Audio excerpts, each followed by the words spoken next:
Welcome to the Joint City Council and Budget Review Committee workshop. Today is August the 9th, 2022. This meeting now comes to order. Please stand for the Pledge of Allegiance.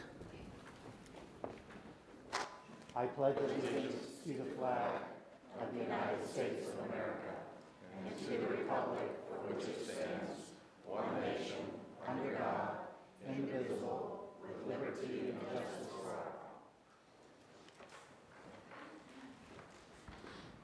Madam City Clerk, could you call the roll for Council first and then Budget Review Committee thereafter, please? Yes, Chair. Mayor Gunter. Here. Council members Costin. Here. Hayden. Here. Long. Here. Nelson. Here. Shepherd. Here. Tate. Here. Welsh. Here. All present. Thank you. BRC Budget Review Committee roll call. Badalow. Gruber. Here. Lorick. Here. Merchant. Here. Reagan. Here. Shadrack. Here. Starner. Here. 6 present and 1 absent. Thank you. Item 5 is business. 5A is citizens' input. A maximum 60 minutes is set for the input of citizens on matters concerning city government, 3 minutes per individual. We recognize by the presiding officer, a speaker shall address City Council from the podium here to the left and shall state his or her name and whom, if anyone, she is representing, or he.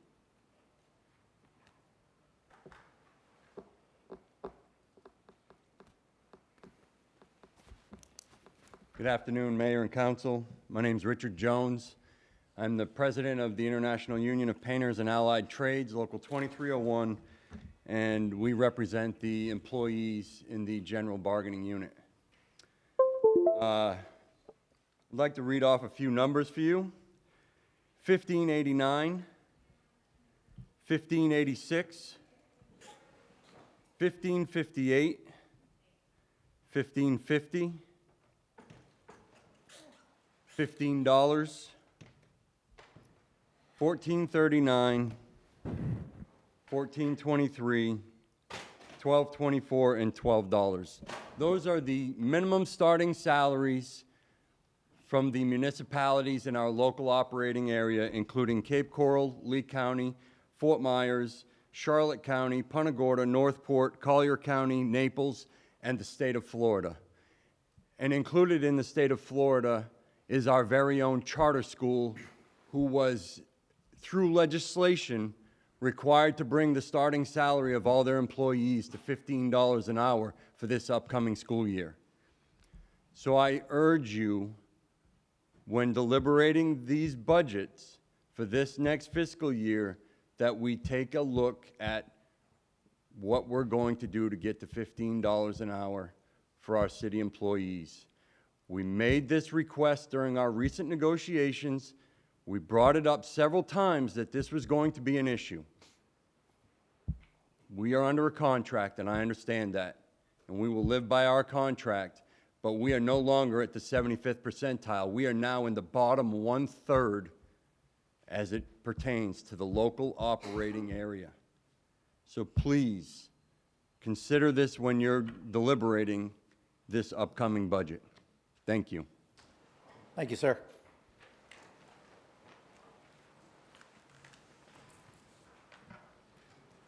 Good afternoon. I'm Tom Shadrack, permanent resident.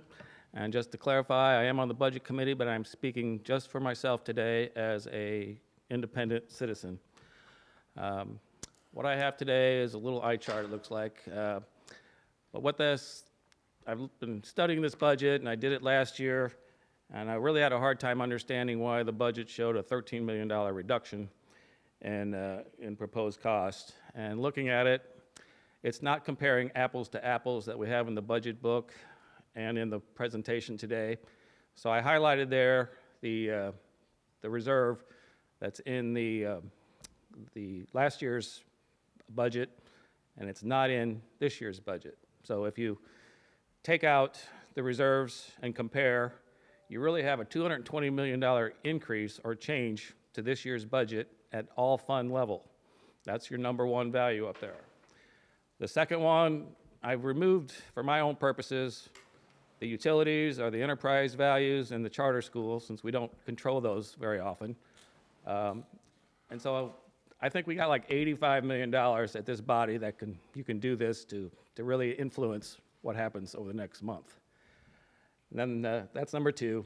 And then number three is just getting down to the general fund, showing that in the chart you'll see today, those pages I have referenced, a $40 million reduction. No, you back out the reserves, and it's really a $23 million increase. So these are kind of numbers. I know the finance director has said many times he's not including the reserves anymore, but not to compare apples to apples and show those numbers being removed, I thought it was necessary to do that and show you the math. The last thing I have is just showing how to get to the rollback rate, $4 million. I was a little disappointed in the proposed budget and the presentation that thinks we need to get to the rollback rate by cutting safety with the police officers. I could think of at least a dozen ways to get that $4 million out other than reducing safety to our city. So if next week, if we don't have a solution to that $4 million, I'll be glad to come back here again and offer you a dozen more ways to get that down without hurting our safety. And then the only other thing, if we don't get that $4 million down at the hearings in September, I assume we'll have this place full of people that want to help with our economy. So lastly, just hope that God blesses everyone here. Got a lot of work to do. God bless Cape Coral, and God bless the United States. For our economy, we need, over the next 3 years, we need all the help we can get. Thank you very much. Thank you. Anyone else wishing to speak, please come forward. Seeing none, citizens' input is now closed. Does council have any discussion on citizens' input? Mr. City Manager. Thank you, Mr. Mayor. I just would like to respond to Mr. Jones's comment. This budget does take into account bringing the minimum starting salary to $15 an hour as directed by City Council in a previous meeting. So again, it brings the starting salary up to $15 an hour, but it does not address the overall compression issues that we identified. Thank you. Okay, thank you. Next item, 5B is, 5B1 is our FY23 proposed budget workshop. Before we get started today, I know staff has a presentation. I figured the best way to conduct the meeting today would be to let staff go ahead and do their presentation, and then give council an opportunity to weigh in on any of the topics that staff has discussed here today. And then we'll allow the Budget Review Committee to make their presentation today, and then we'll follow back up with council, any further council discussions from there. So I figured that would be the best course if everybody's in agreement on that. Okay, Mr. Mason.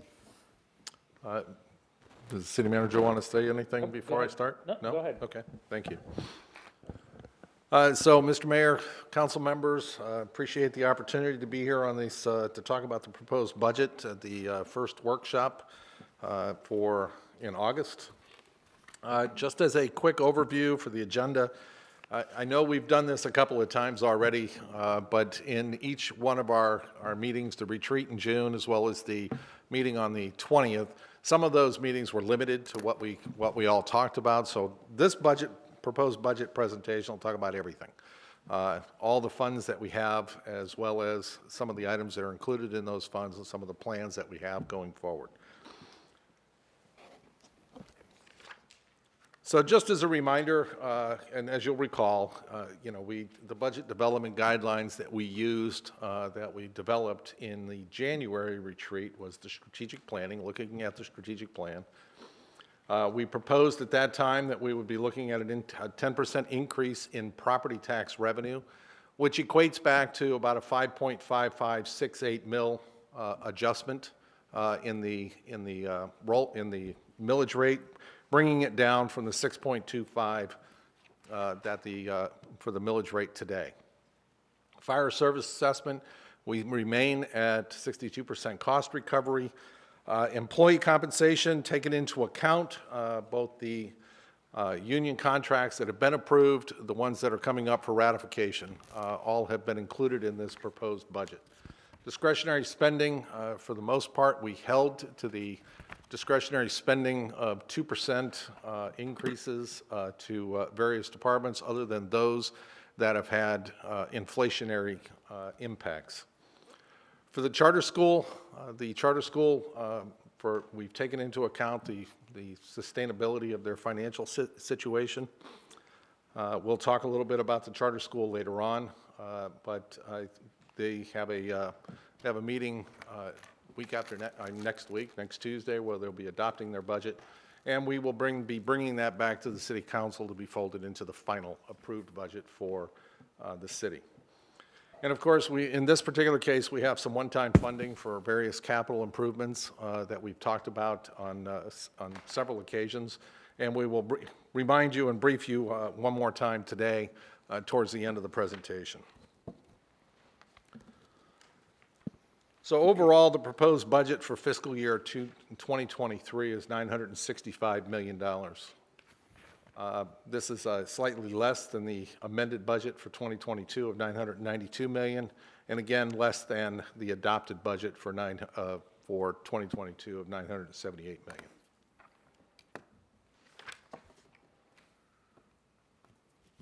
You've seen this one before for all funds. We're talking about all the various funds and the overall impact associated with the expenditures.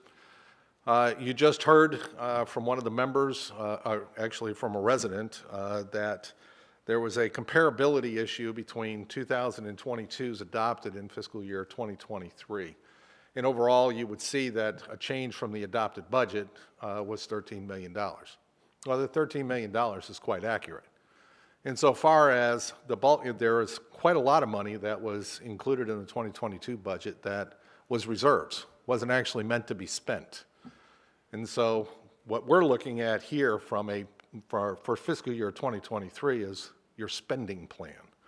Not your spending plan plus reserves, you're looking at your spending plan, which is what we're trying to get across, that, you know, we're not going to go out there in 2022. That would imply that we were going to spend $297 million, but in reality, the actual budget that was adopted by the City Council was $206 million, and that was your spending plan. The remainder was reserves. So that's one of the reasons why you see the numbers and the number changes that are here for the general fund. We'll talk a little bit more about the general fund as we go on. But as the City Council recall, in January when we talked about making some changes to how we budget going forward and into the future, one of the things that I recommended is that we look at adopting on a structural balanced basis, okay? And what that means is that your current revenues are going to equal your current expenditures. And this is what this is. Your current revenues are equaling your current expenditures, and any one-time expenses or any one-time revenue sources are included in that proposed budget to be able to balance structurally. Anything over and above that, if you don't plan on spending it, I'm not sure what the whole reason is to be able to put it in the budget if you don't plan on spending it. So at the same time, we also talked about developing a budget stabilization reserve, and one of the proposals at the time, which I got a consensus basically from the City Council, is that we would not budget the budget stabilization reserve unless you're going to use it in order to stabilize the budget. And so there's very little point in putting a budget stabilization reserve into the budget when you're not really stabilizing the budget. And so those are some of the things that we talked about in January. We talked about it again in June. Not sure, I think we mentioned it at the July 20th meeting, but I just wanted to remind the City Council, this is how the budget was developed. This is what the budget looks like today. In my experience in 25, 30 years of doing this is that, you know, unless you're going to be utilizing the cash, you want a spending plan. You don't want a spending plan plus something.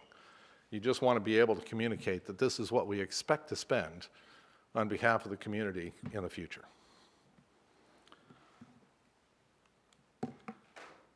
So on the all funds revenue proposals, fee studies in process, we have a number of things that are going on. Millage rate, we proposed at 5.5568 mils. That will provide an additional $10.8 million in additional revenue. Included in this is an increase in police staffing, increase in fire staffing. It also provides some staffing for finance, parks and recreation, as well as an upgrade in human resources. For the fire protection assessment, it remains, again, unchanged at 62% funding. Provides for $32.7 million in funding at 96%. And so because it's on the tax bill, and we look at from a tax bill standpoint, that in order to put the assessment out there, you usually need to take it at 96%. And even though we might collect a little bit more than that, you assume that everybody's going to pay and take advantage of the discount of 4%. Sometimes they don't, sometimes they do 3, sometimes they do 2, sometimes they do 1, and sometimes they don't do any. Water and sewer rate adjustment built into the budget is a 3% adjustment. Stormwater rate adjustment is $5 for $135. We do have some fee studies that are currently in process. One of those parks and recreation fees, however, it's not built into the budget as if there is going to be any adjustments today. Planning fees, utility fees other than rates, as well as utility capital expansion fees. All of those are in the process. As far as the water and sewer rate adjustment is concerned, we don't expect it to be beyond 3% for fiscal year 2023.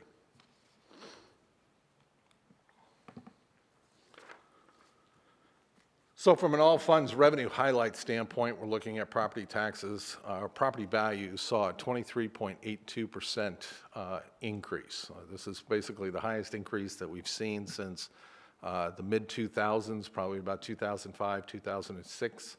Ad valorem taxes increased 9.8%. Ad valorem, again, 23.55%. All hazards protection district will see a 23.55% increase. I don't need to read through each and every one of these, but for the most part, we're seeing an increase in the revenue side, but we're also seeing an increase in the expense side. Some of those is, when you're looking at the overall budget, when you're looking at individual departments, you're looking at personal services.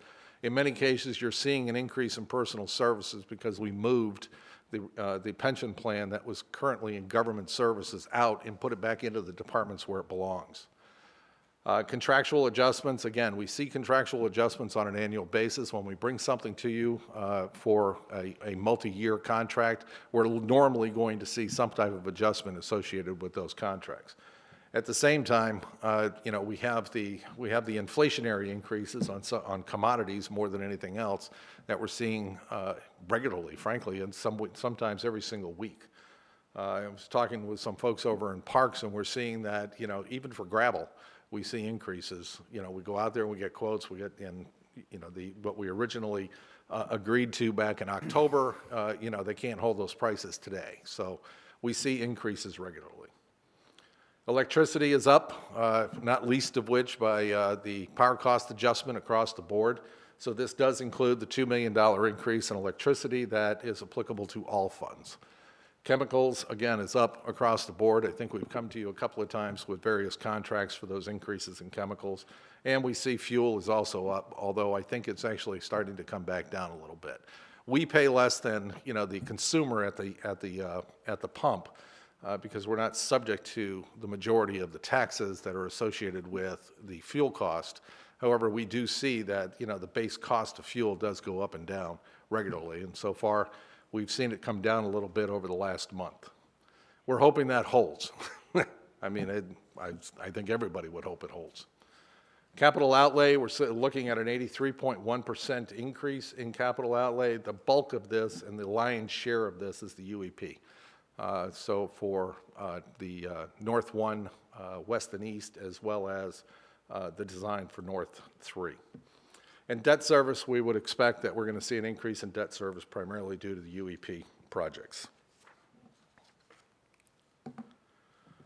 Personnel, when we talked about personnel for the police department, we proposed at the 5.5568, 11 police officers, 2 911 operators. I'll get it out sooner or later. One victim assistant advocate, one planning and research analyst. In addition, we have the vehicles and equipment for those new positions will be funded by police impact fees, so it's not included in the general fund. We do have the new CAD and RMS system along with fire that's included in the general fund. A portion of that is paid for from the fire assessment fees. We also have some facility maintenance for the police building, as well as we expect that the police training facility will begin construction in fiscal year 2023. For fire, we're looking at 9 firefighters, 3 engineers, and 3 lieutenants, and this is primarily associated with the Fire Station 13 staffing. Fire Station 13 should go under construction here soon. We also have some fleet replacements for them, as well as we're looking at the fire training facility to begin construction in 23 as well. We also have included in the overall budget through one-time resources, the design for Fire Station 10, and of course they do share in the cost of the CAD and the RMS system. Overall, we recognize that collective bargaining is underway with the police union. However, we've taken into account what we think will happen in the budget. Overall, we're looking at a 42.25 new full-time equivalent positions to be added, which the general fund would have 30.25 full-time equivalents, and 12 of those are partially funded at 62% by the fire assessment. Enterprise fund, we're looking at 12 FTEs. Development services, we're looking at 9 FTEs. And just as a reminder, I know the City Council just approved additional FTEs this past week. Those are included in the overall budget for fiscal year 23, but they're included in fiscal year 2022's budget. So you wouldn't see those as being adds for fiscal year 2023. And in utilities, we have 3 full-time equivalents. These are primarily UEP related staff, 1 engineer and I think 2 inspectors. And then we have 4.75 contract groundskeepers that we're looking to convert to 3 full-time groundskeepers.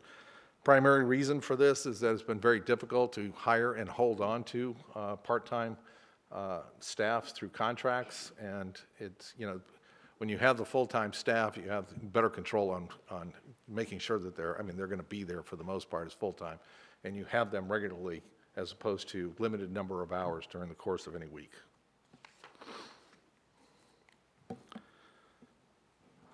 So as we've talked for at least 2 years, and a couple of years now, we have these additional sidewalks within 1 mile of schools.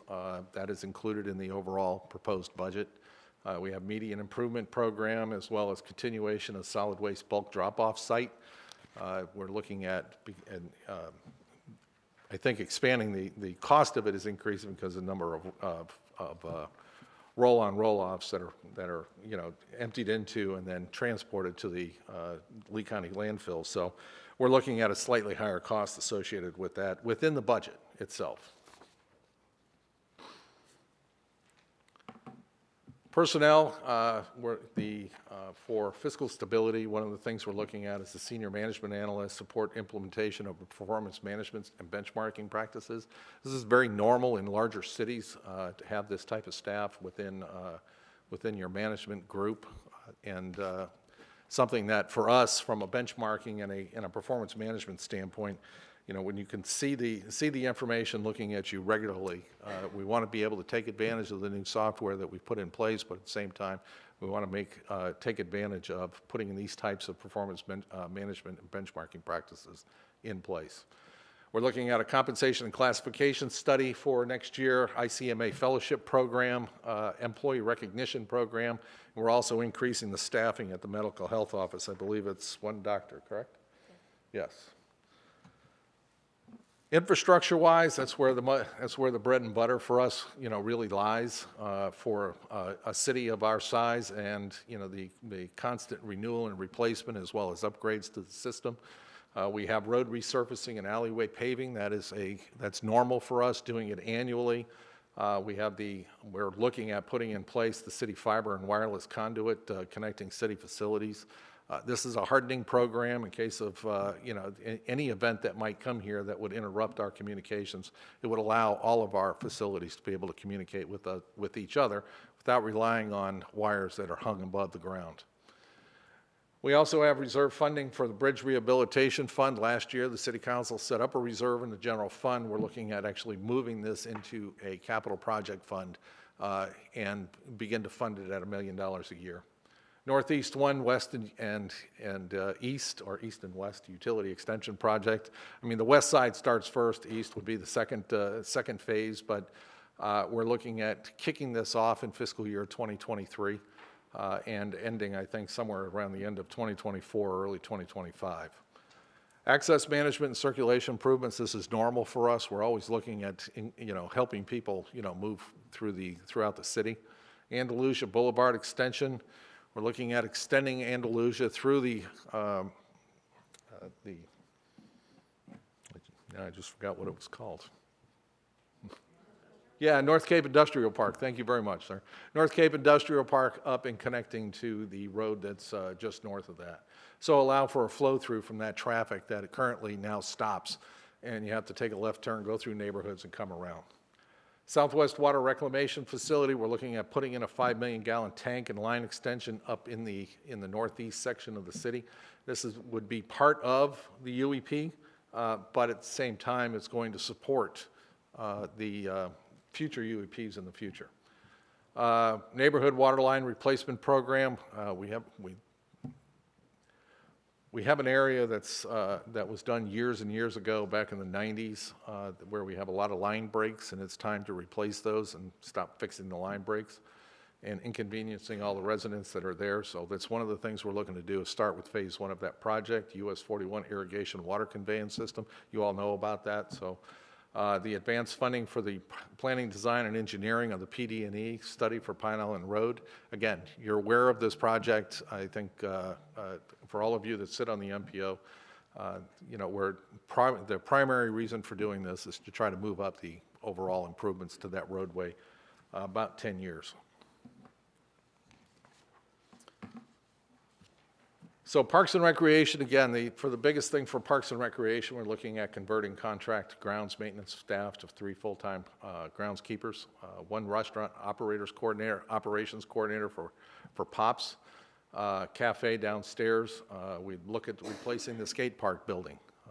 It's a matter of fact, I think we demolished the old one or had it towed away, and we have a short-term solution there right now. But we would look to replace the building in fiscal year 2023. Facility repairs and improvements, I think this is a foregone conclusion for us for all of our recreational facilities. Aquatic and community center study, I think we're put $800,000 into the programming for looking at an aquatic and a community center in the same location. We also have some design and engineering for a multi-purpose athletic field at Oasis High School campus, or the Oasis School campus, I should say, not just the high school. We also have some additional community events that we're looking to fund, as well as the 5 pocket parks that are at the boat ramps. Those are also included in the overall proposed budget. Environmental sustainability, this is primarily associated with stormwater, so we're looking at rear rehabilitation, we're looking at some surface water improvements, as well as flood prevention improvements. So one of the things that we look at for the charter school system, I spoke about this briefly, is the long-term financial sustainability of the charter school system, and so for the fiscal year 2023 budget, we're looking at it being approved on the 16th. I'm sorry, it's not the 9th, it's 16th. It was on my calendar at the 9th. Tentative budget, structurally balanced today. Current revenues equal current expenditures, or actually the current revenues are slightly ahead of current expenditures, so we're actually in a good place. One of the things we'll be talking about is the increase in electric costs down there that is going to bite into some of these savings, as well as some payroll items that we'll be looking at as well. Reserves to be used at the play, and we're also we're looking at they have 2 playgrounds at the north and south elementary schools, and they had budgeted about $100,000 each to start the replacement process. We're looking at taking out some money in reserves and potentially matching it with a grant that will be able to do all of them in one fell swoop, which would be the goal. So as the council will recall, some of the changes that have been proposed and are included in the overall budget, we know that the water park was closed in fiscal year 2022. So that is not included in there, but we do have revenue that we expect to receive from them. Golf course was moved from the special revenue fund to the general fund, so this is part of that $23 million increase that you see. That's about a $3.5 million increase to the general fund, but at the same time you lose out on the transfer. So it's like a net adjustment for the general fund. Parks and Recreation programs, which about $15 million thereabouts. We also moved that from the special revenue fund to the general fund. And so again, you see a net associated with that particular programming, and so that's another part of the overall increase that you saw in the general fund. We said the revenue is in there as well as the expense, so the overall transfer that we had out in prior years is no longer in there because it's included in the general fund. Fire service assessment, we're looking at moving this from the general fund to the special revenue fund. We may see that as part of the final budget proposal. Today, it is currently still included in the general fund. It was simply easier to show that as from a comparative standpoint. Capital Project Management Office has been moved to an internal service fund. So last year, as you'll recall, you approved the creation of the Capital Project Management Group office. It's located in the city manager's office, and at the time, it was a little late in the game for us to be able to develop the internal service fund and move all those positions in there. So many of those positions remained where they were, but they simply just reported and have a different reporting structure. Now we're moving them all into the internal service fund, and so you see this decrease of personnel in some of the funds, and it shows an increase over here in that fund. Sidewalk crew associated with operating and maintenance, we're moving those into the general fund, and we'll charge them off to other funds wherever they're actually working and when they're working on sidewalks, or if they're doing any sidewalks while they're in the general fund, then they'll do them there. Bridge Capital Project Fund, we just briefly talked about this earlier. We set aside $1 million last year. We're looking to put another $1 million into it this year. As opposed to maintaining this in the general fund, we're simply going to move it over into a capital project fund and have it reserved for the purpose to that we've talked about. So from a staffing standpoint, we have proposed full-time positions of 1,736. No, I don't know what the current vacancy rate is on 1,736 positions, but the vacancy rate would change daily, depending on the hires and folks that are terminating. So we also have 138 contract positions for total FTE, or total positions of 1,873. This includes the 42.25 additional positions. Give you an idea, I don't think we had this in last year's slide, but kind of wanted to give you a little history about where we've been from a FTE per 1,000 population. This is a benchmark that's basically used throughout the country when you're talking about looking at how many employees are servicing 1,000, or what the employee count is servicing 1,000 in population. And so, back in 2004, we had a population at the time of 128,000, and we had a little over 1,300 FTEs, so our FTE count at the time was 10.78. Now, part of that is that we were starting to ramp up for some of the things that were going on in construction industry at the time. And later on, it would have probably been a little bit higher.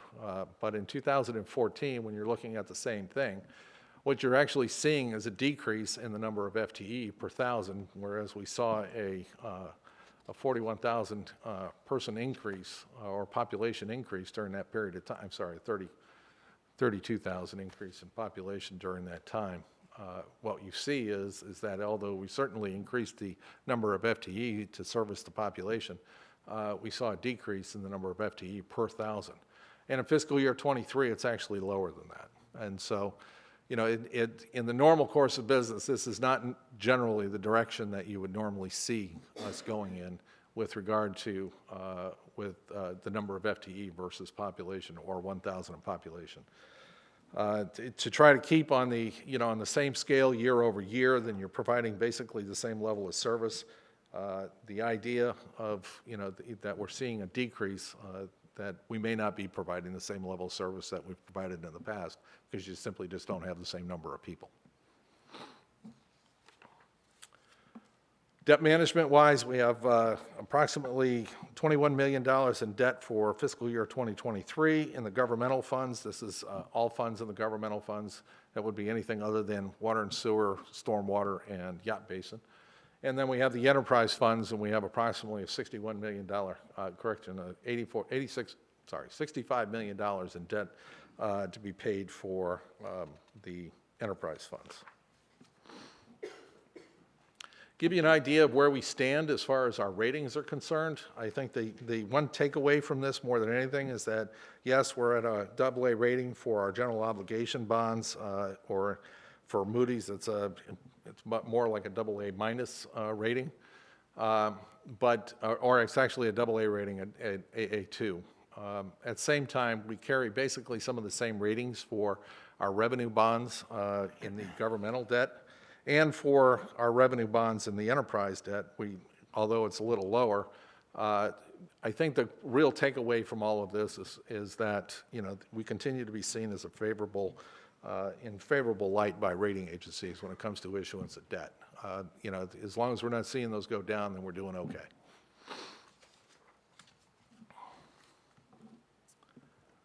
So some of the things that we're looking at for proposed new debt, as we're bringing forth Fire Station 13, the intent was and is to issue debt associated with that and pay for it through a combination of the general fund as well as the assessments.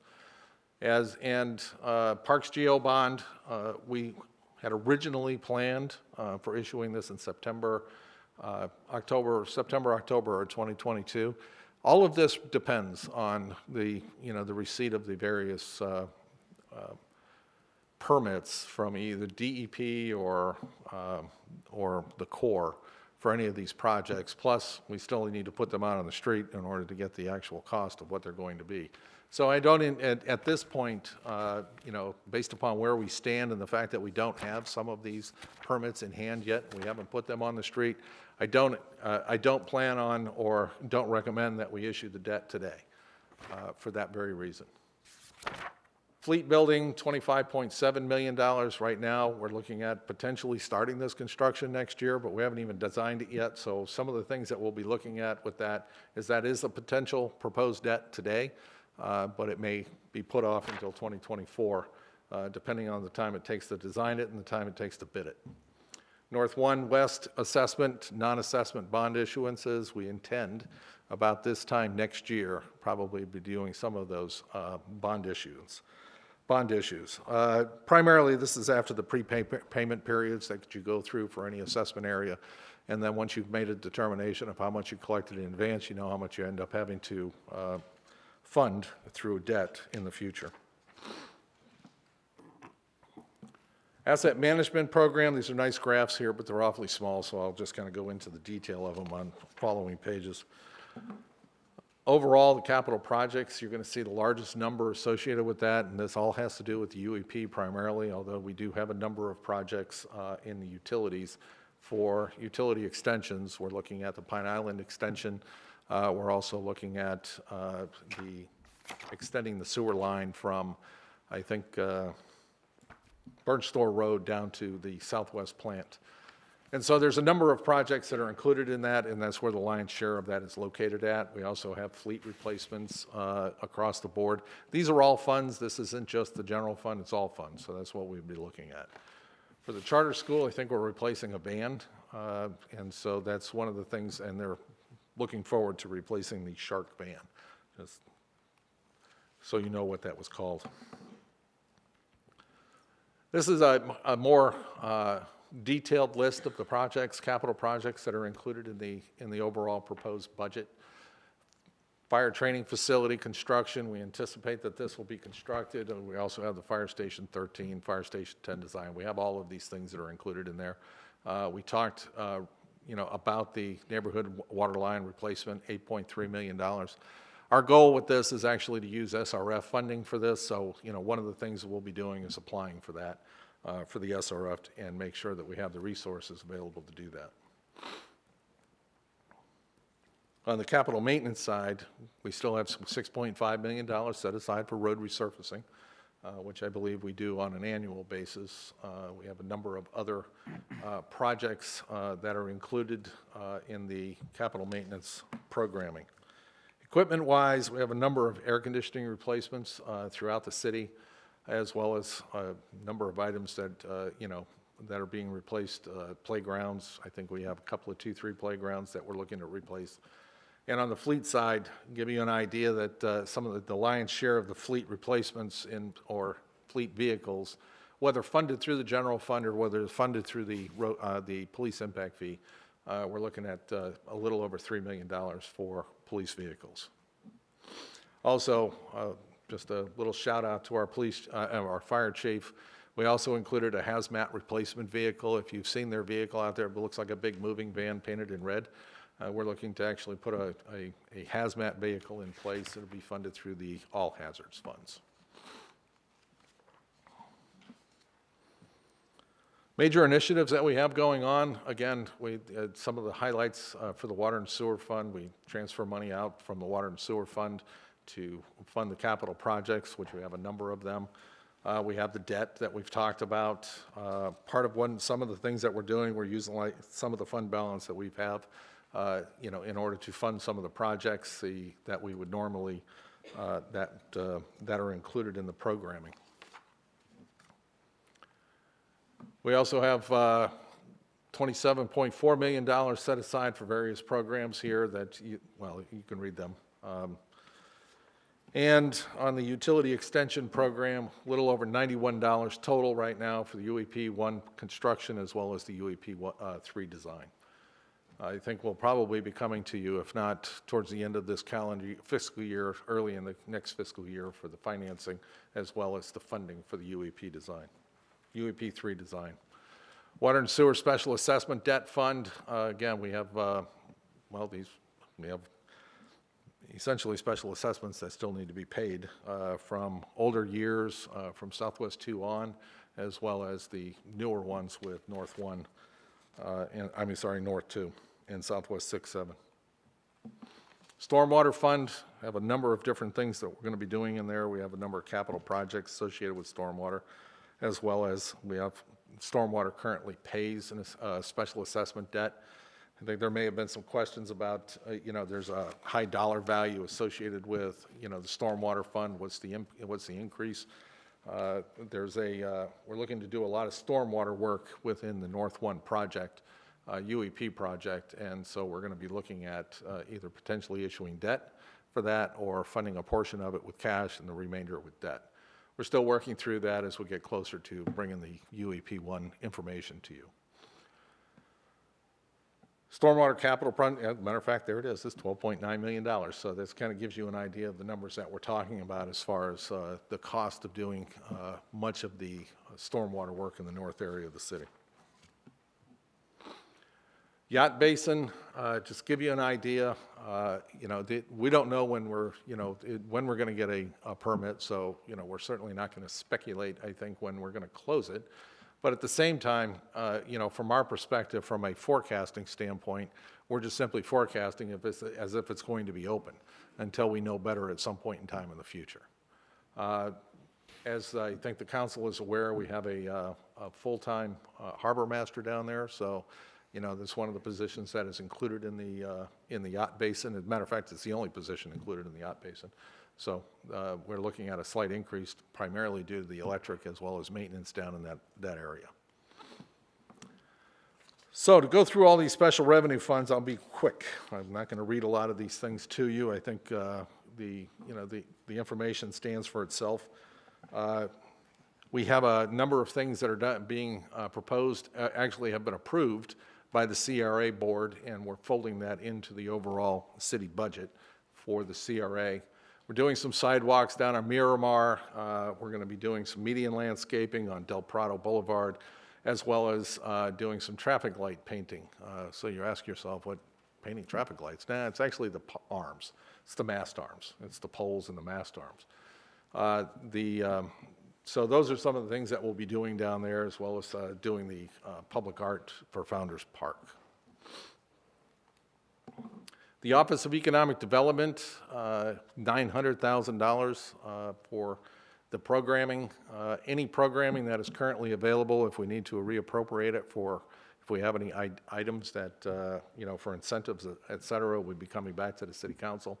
So some of the things that are included in there, we have the dedicated business tax revenues go directly into the economic and business development initiatives. And the personnel for the Economic Development Office, which is 2 people, I think, also are associated with that. And then, of course, we have the Cape Competes offers the performance-based incentives for any businesses that are coming here to expand their operations here.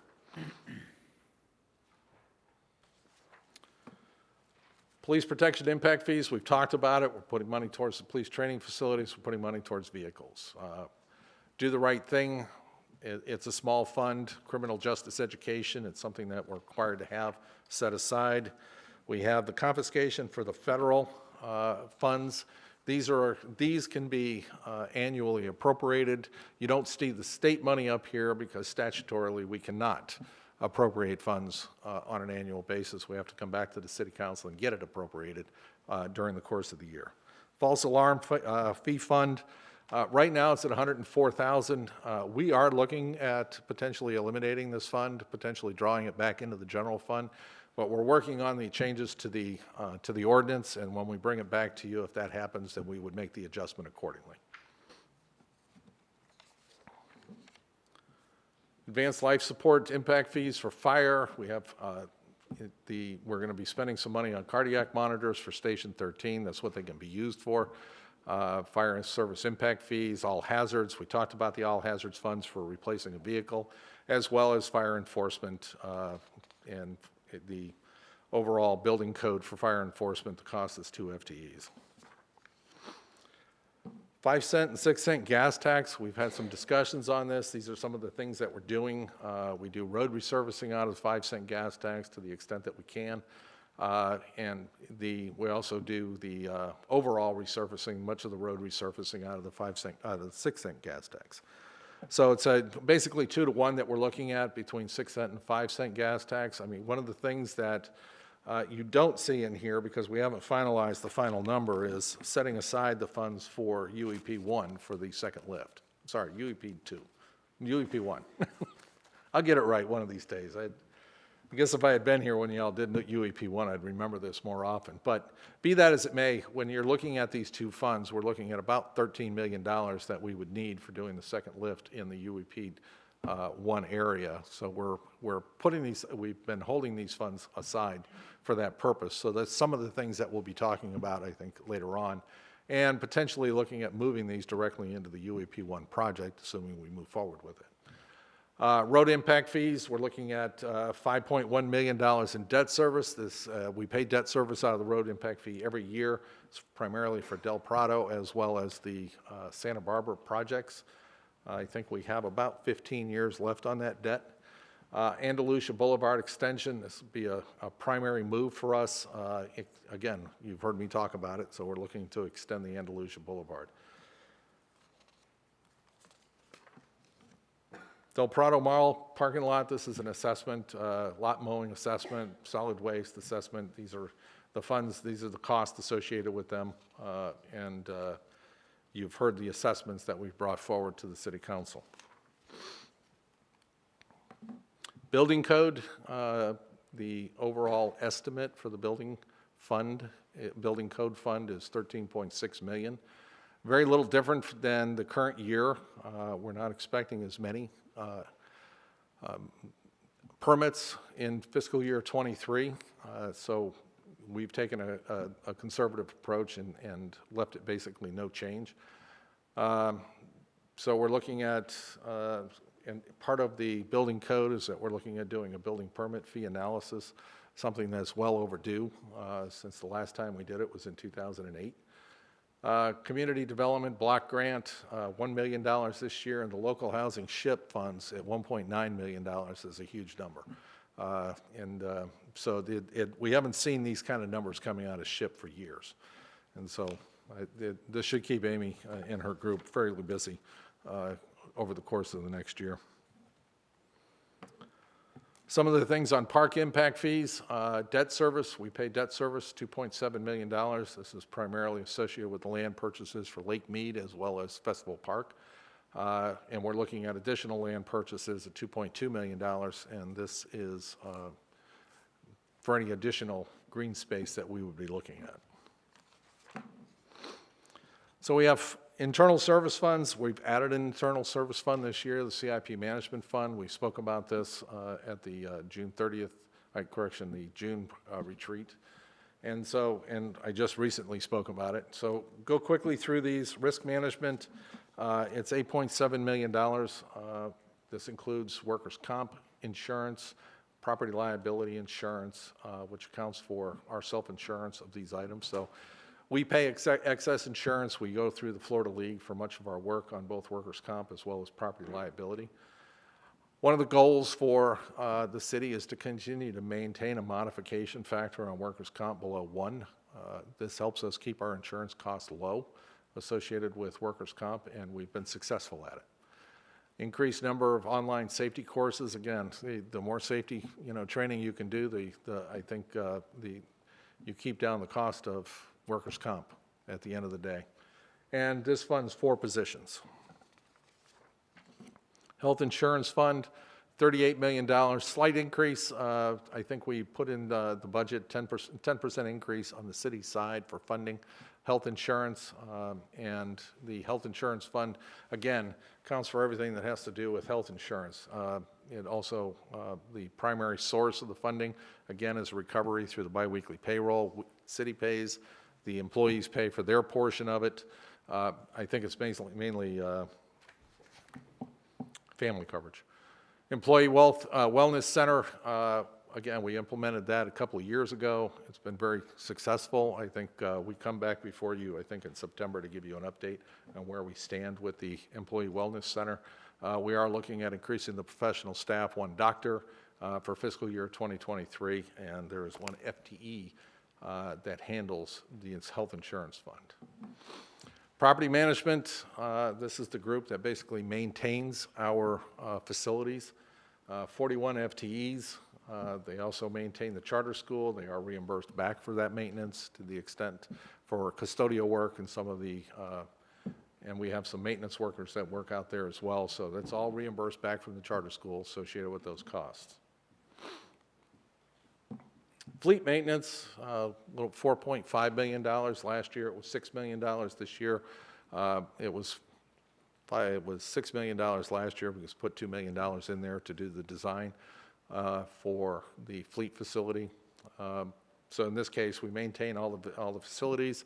I think you heard about 3 months ago that they are ranked number 15 out of the 100 best fleets in the United States, and number 12 in government leading.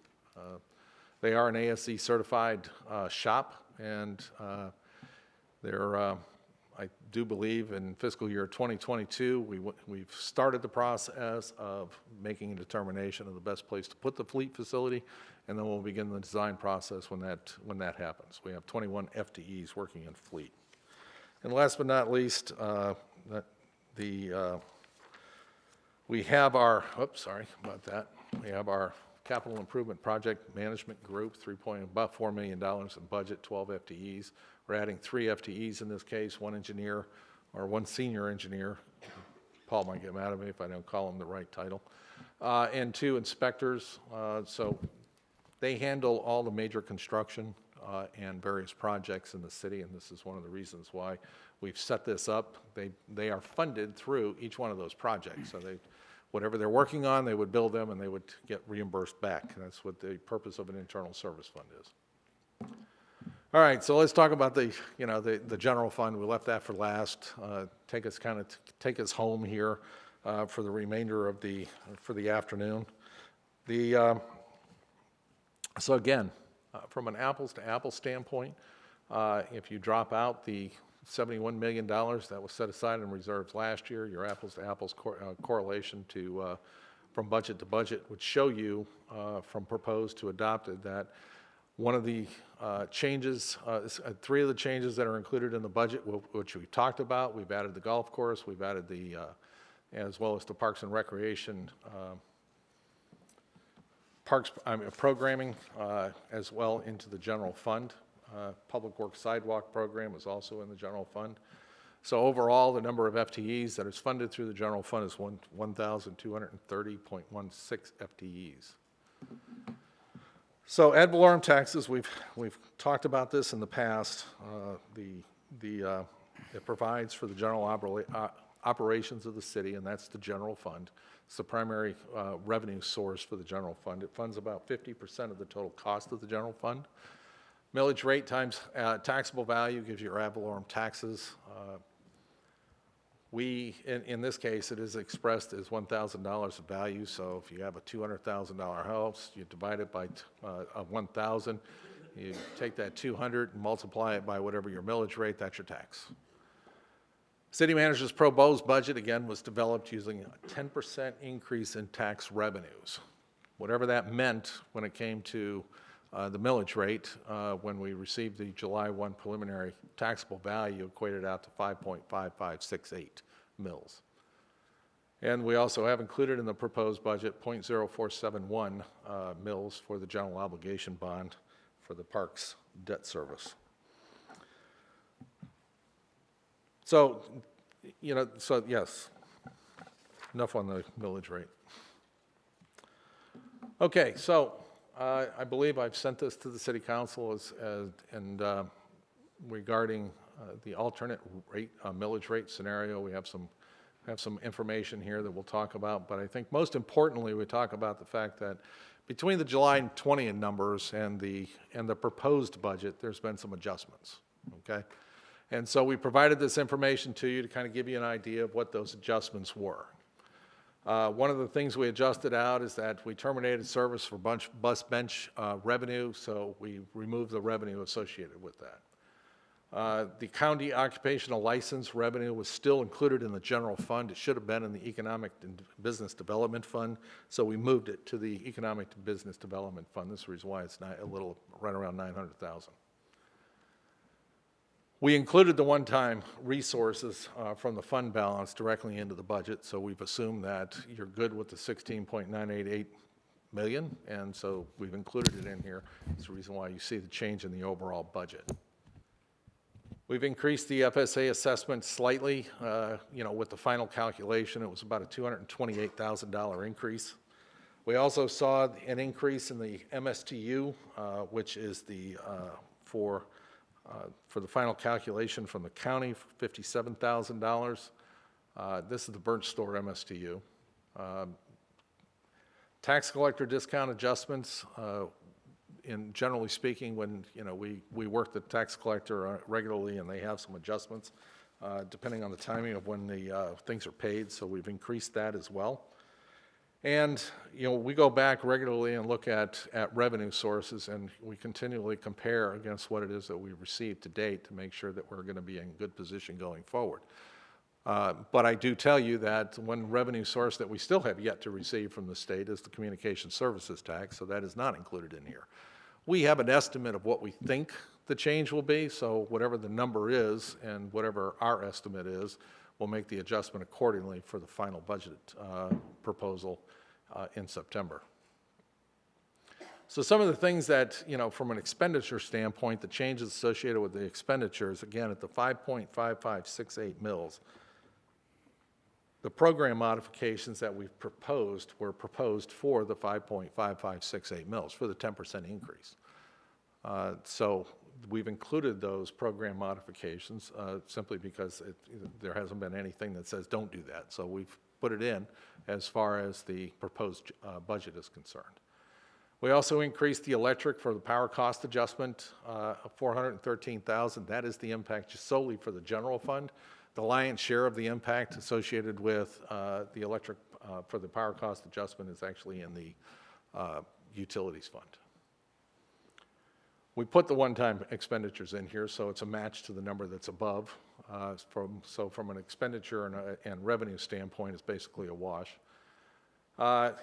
During the budget workshop in June, I had told you that at the time, it appeared that we were not receiving any funding into the general fund for the retiree health from the various funds that had these positions in them. So we're talking about funds like the utilities fund, we're talking about stormwater fund. People that have retired from these funds would be contributing towards the utilities. And at the time, with the questions that I had asked, I had all the intent that it wasn't being reimbursed to the general fund. Well, I was wrong. It is being reimbursed to the general fund, and it's reimbursed through the full cost allocation program. And so we've added it back in as an expenditure. We'd originally taken it out and split it up into the other funds, and now we've put it back in. We've had we're balancing the fleet expenditures, so we've added back in about $248,000 and additional personnel charges. As the city manager, I think, has told you all on a couple of occasions, we do all the personnel estimates in a spreadsheet.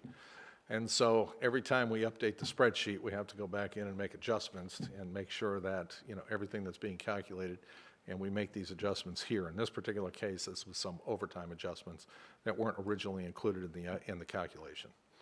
So overall, that's the reason why you see the budget at $247 million and for both revenues and expenses, and it is a structurally balanced budget, including the reserves and including the program modifications.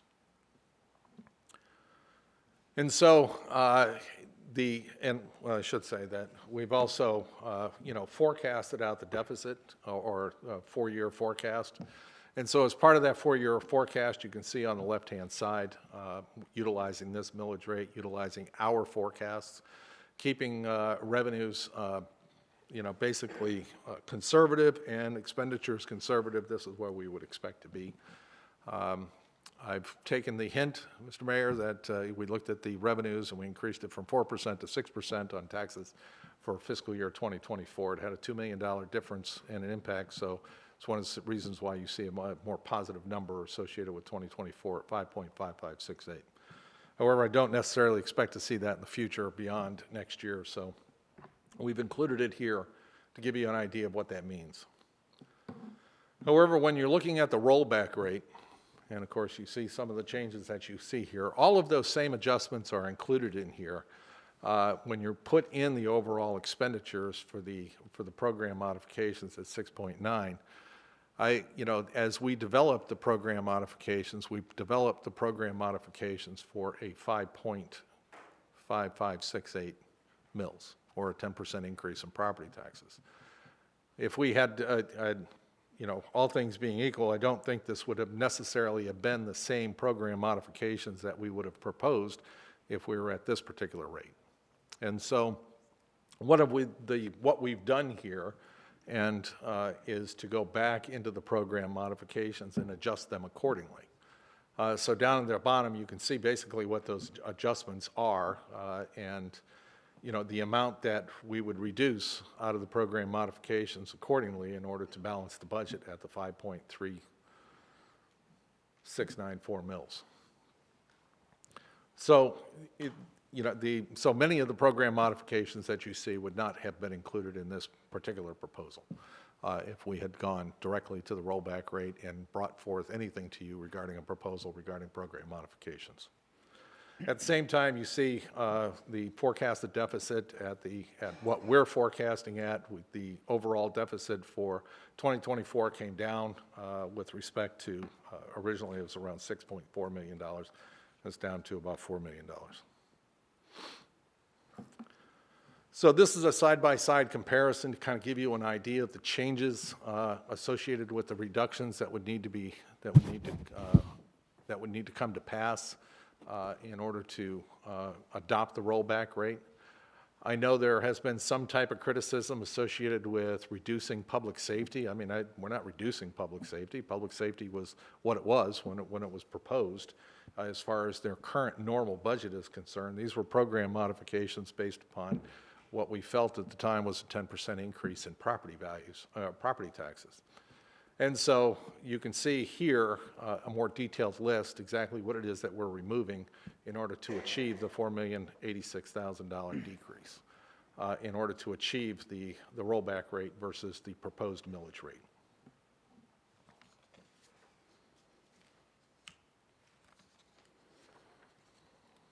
Whoops, I think I went past one. I did.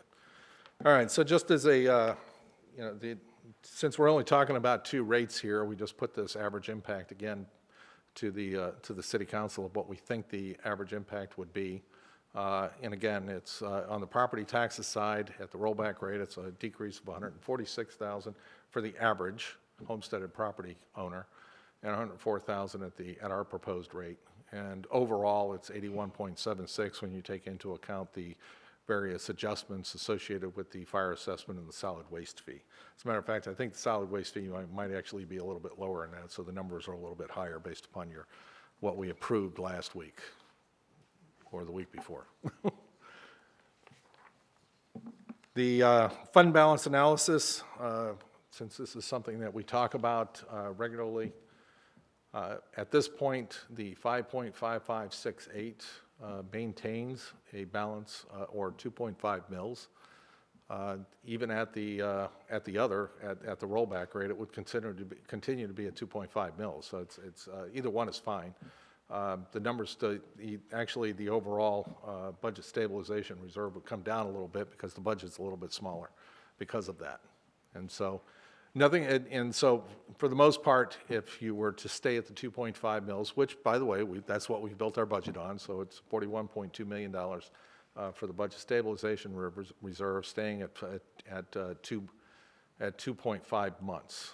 We've also made some adjustments in the committed fund balance under disaster reserve. We used to have something in there for it was $6 million, but we also had $500,000 in there for facility maintenance, and I think $1.5 million for computer maintenance or something like that. Those reserves, when we, I feel kind of old because I developed them back in 2004, and we've kept them all this time, and to be honest with you, now that we have a facility internal service fund, and we have some other things, there's very little reason to have those types of reserves sitting here now. So I've collapsed them down into the disaster reserve. At the same time, we've set aside the FSA funds. These are restricted. These are restricted revenues when they come in as an assessment. They're restricted revenues when they're not fully expended at the end of the year. So you need to set aside those funds as a reserve, very similar to, or they're actually restricted. So we've set them aside at what we believe them to be today after they've been in place for about 6 years now, 7 years. We've also taken into account what we believe will be the impacts to the reserves. Some of the things, the changes that we've made, some of the budget adjustments that we've made or budget amendments that we've come to the City Council with have had some impacts on the reserve, so we look at those decreases because that's what we're funding them with. Just give you an idea of where we stand today. So again, this is just a reminder to everybody that this is what the one-time expenditures used to fund unassigned fund balance, City Council's request. So this over there in the left-hand column is what's included, what we removed, and then what is moved on to a future year. So we'll, if there's any changes, then we can talk about them today. And again, for everybody's edification, we have a number of projects, and a grouping of projects like the UEP for the future, things for us to consider, things for us to think about, and some of the things that we're going to go back beginning in November of this year to sit down and try to flesh out some of these numbers, especially on the TBDs, for the future. So just next steps. Today is the August 9th budget workshop. We have one set for the 16th and the 23rd if they're necessary. If they're not, then the next one we'll be coming back to is September 8th, where we set the tentative millage rate, the tentative budget. And then on the September 22nd, we would adopt the final millage rate and the final budget. Both are set at 5:05 p.m. for September 8th and September 22nd. For the 16th and the 23rd, I believe they start at 2 o'clock in the afternoon. And so we're here for any questions that you have. I'm sorry it took so long. That's okay. Thank you very much for the presentation. Thank you. I think next, well, I'm not sure. However you go. Sorry. City Manager, looked like you had something you wanted to No, I was going to suggest, Mr. Mayor, that we withhold questions until after the budget review has an opportunity to do their presentation. Yeah, that's fine. I think what we'll do now, do you go down through council to make any comments on the, either on the presentation or any questions, not necessarily questions, but maybe some remarks that they may have. And then after that, we'll give the budget review the opportunity to make their presentation or comments, and then we'll come back to council. Councilmember Welsh. Thank you, Mark, for this presentation, I believe now the fourth time. The only thing this one was missing, which you provided us on the other ones, is basically what are we, or Mr. City Manager, what are we looking for from us today? I know we've got the 2 millage rates now, we're not really hammering that out. Are we looking for, what do you want out of this discussion from us today? What are you hoping to get? Well, what we're looking to get out of council is clearer direction on the millage rate. Now, you're not setting the millage rate. We have until September, so obviously, the sooner we get finalization on the millage rate, we can complete the budget development process. So, again, a win for us today from a staff standpoint is that we get consensus on the millage rate, and then we don't need to come back for the other 2 public workshops. So will we also be talking about the one-time expenditures Yes. today? Yes. Okay, so I'll save all my comments till after the budget review gives their presentation. Okay. All right, I think I'll make some comments and then go through some of the information that was provided. You know, first and foremost, you know, I think that this budget is City Council's budget. As we all know, the city manager and staff make a recommendation, and we make a determination. And that's what our role is in this process. Before I get into some of the data that was either presented today or what was in our preliminary booklet a few weeks ago and what's in our proposed, here recently, the third quarter financial reports was given to us. And I briefly looked through that to kind of give us a snapshot in time of where we are financially in relation to where we budgeted in FY22. So if you take a look at that information in FY22, we had budgeted revenues and expenditures at about $955 million. So if you look at the actuals for the revenue side, we're at $755.5 million. So what I did was I took the 955, I divided it by 12, times it by 9. This kind of give me a gauge of where we're at. And when you do that, you come up with about $716.2 million. And we are at $755 million. So for the first 9 months, if you apply that methodology, we're about $39.2 million more than what we budgeted for the first 9 months of the year. If you look at the expenditure side, of course, you still have the $955 million. And we are currently, the actual amount is $677.4 million. So again, I took the 955, divided it by 12, times it by the 9 months. And again, we're at the $716.2 million. And when you take a look at that in relation to the 677, which is our actuals, we are in the neighborhood of about $38.8 million ahead compared to the expenditures that we had outlined in our budget.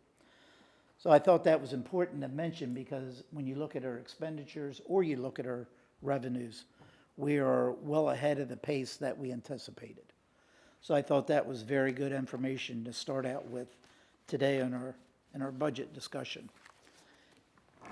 And I know, we're talking about two different millage rates here today. And if the city clerk could put up the one paper that was given to us, about a month ago, when we first started our budget discussion, we'll kind of forget about the halfback and the maximum because that's off the table, since we have set the not to exceed rate at the 5.5568. So we only have those three particular scenarios left on the table. And when you look at those three scenarios, I thought it was important to point out that initially we had talked with the preliminary and the fallback rate of a 3-month reserve on each one of those. And when you look at the rollback rate of 5.3, we reduced that down to a 2.5 operating reserve. And the reason that I pointed that out, if you look at our preliminary book that we got a few weeks ago and our proposed budget book that we got last week, you'll be able to see that the preliminary rate that is on the screen before us at the 3 months and the proposed is different. It's the 2.5 that Mr. Mason had mentioned that they changed. And I think they did that probably because of the direction the council gave staff, where we wanted to go forward with a 2.5 operating months of reserve compared to the 3 months, and with a goal of trying to get to the 3 months in the next 3 to 5 years. So what does that mean? If you take a look at the operating budget that was proposed, and the difference between the 3 months and the 2.5 is a little over $8 million. So if we change from 3 months to 2.5 months, it's a difference of about $8 million. And I thought that was important to point out as well, is because the first question that I had is, where did we put the $8 million? Because it's an additional amount of monies that we have to work with. Now, if you take a look at and what I did was I took a look at the preliminary budget and I looked at the proposed budget and tried to compare. And if you do that, if you look at the general fund in the preliminary book, it was about $246.2 million. If you look in the proposed book, it's about $247.5 million. It's a difference of about $1.2 million is the only difference between just in the general fund. And we already know, because we went from 3 months to 2.5, there's $8 million on the table. And then when you look at the overall budget from the preliminary 2 weeks ago, we went from $943.5 million to $965.3 million. So it's about a $21.8 million increase in budget that we went from 2 weeks ago to today. And some of those things Mr. Mason outlined, but I thought that was worth noting as well, because that's a pretty substantial increase of almost $22 million. If you take a look the proposed budget expenses on the next page, on page 8, compared to the same data that was presented in the preliminary budget 2 weeks ago. And the proposed budget for 2023, we have in personnel Personnel services, about $155.6 million. If you look in the preliminary budget of last 2 weeks ago, it's a difference of about $2 million. In the preliminary, you're going to be on,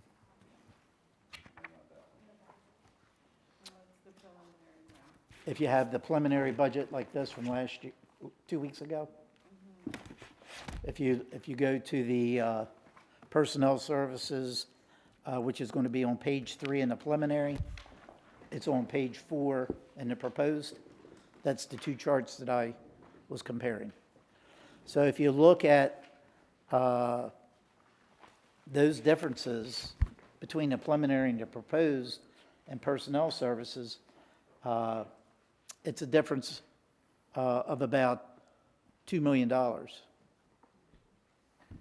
If you look at the operating cost between the preliminary and proposed, it's $3 million. The capital outlay is about a $2 million difference. Transfers out, it's a difference of about $4 million. So if you add all that together, it's about $13 million. I thought that was important to just recognize the differences in the two budgets that was presented to us. Then you get down to some of the parking lot items, I guess would be a good definition, since we've used that term out of the general fund. If you look at the preliminary budget and you add up all the parking lot items, well, I guess the parking lot items is a 16.9, but if you look at the general fund preliminary budget expenses, that was outlined for one-time expenditures on page 3 of the preliminary. If you add all that up, it's $19.9 million. If you take a look at our proposed budget, it's 18.1, so there's a difference of about $1.8 million less in our proposed budget compared to what we had in our preliminary budget. And when you go down some of those items, you know, I noticed that the CAD system in the preliminary was $3 million, and they've added $800,000 there, so it's $3.8 million now. The cost for the PD&E study for Pine Island Road, which I do support that, but when you take a look at that, $4.5 million in the proposed budget, you know, one of my questions that I have from staff, and you don't have to answer it right now, can we use any of our 5 or 6 cent gas tax for that study? You know, because now we are paying it out of the general fund. So my question is, can we use the 5 or 6 cents gas tax in order to pay that? I think we could. I think the one gas tax is a little more liberal than the other, but that's a question that I'd like to have answered, because if so, that's $4.5 million that we could free up in the general fund monies and utilize some other way. When you go down some of the other items in the preliminary, we had $2.5 million for J.C. Park, 1.5 for the improvements of the Coral Oaks facility. So that right there in itself is about $4 million. Now we've taken that out of the proposed budget and we've reallocated some of these monies in some other ways. But for me, when I look at some of the other ways, like the aquatic center that's in the proposed, I know that we've talked about an aquatic center. I don't think we've identified a location for an aquatic center. And I would assume that before you can even have a design or operational plan, you would first have to identify a location. It's like me kind of, you know, there's a lot of variables involved when it comes to the particular location. You know, for me, the aquatic center, I think, is a great opportunity for a P3. So I don't know if I would put the $400,000 in this year's budget for that. When you compare some of the other things from the preliminary to the proposed, they've taken out the $2 million for the 4 intersections for the beautification improvements. To me, I think that's one of the things that we've outlined in our strategic plan to improve the aesthetics of our city. So I would want to try to keep that particular aspect of it in there. One of the other things that was, I don't know if it's here, you know, I know that we had put some monies in for park improvements. $2.5 million to address existing park deficiencies and deferred maintenance needs. And I know, Mr. City Manager, you went out and actually, once I brought a couple of the parks to our attention, that we do have a dire need of making some improvements. So I noticed that that was taken from 2.5 million down to 445,000. So almost a little over $2 million. So that was a little concerning to me. So if we move on to the next segment of the presentation on page 11 for the proposed, you have the two millage rate possibilities. If you really look at the difference between the proposed millage rate and the rollback rate, it's a little over $4 million is what you're talking about. For me, I think that $4 million is extremely easy to find in the budget. And I'll make some other highlights here in a few minutes.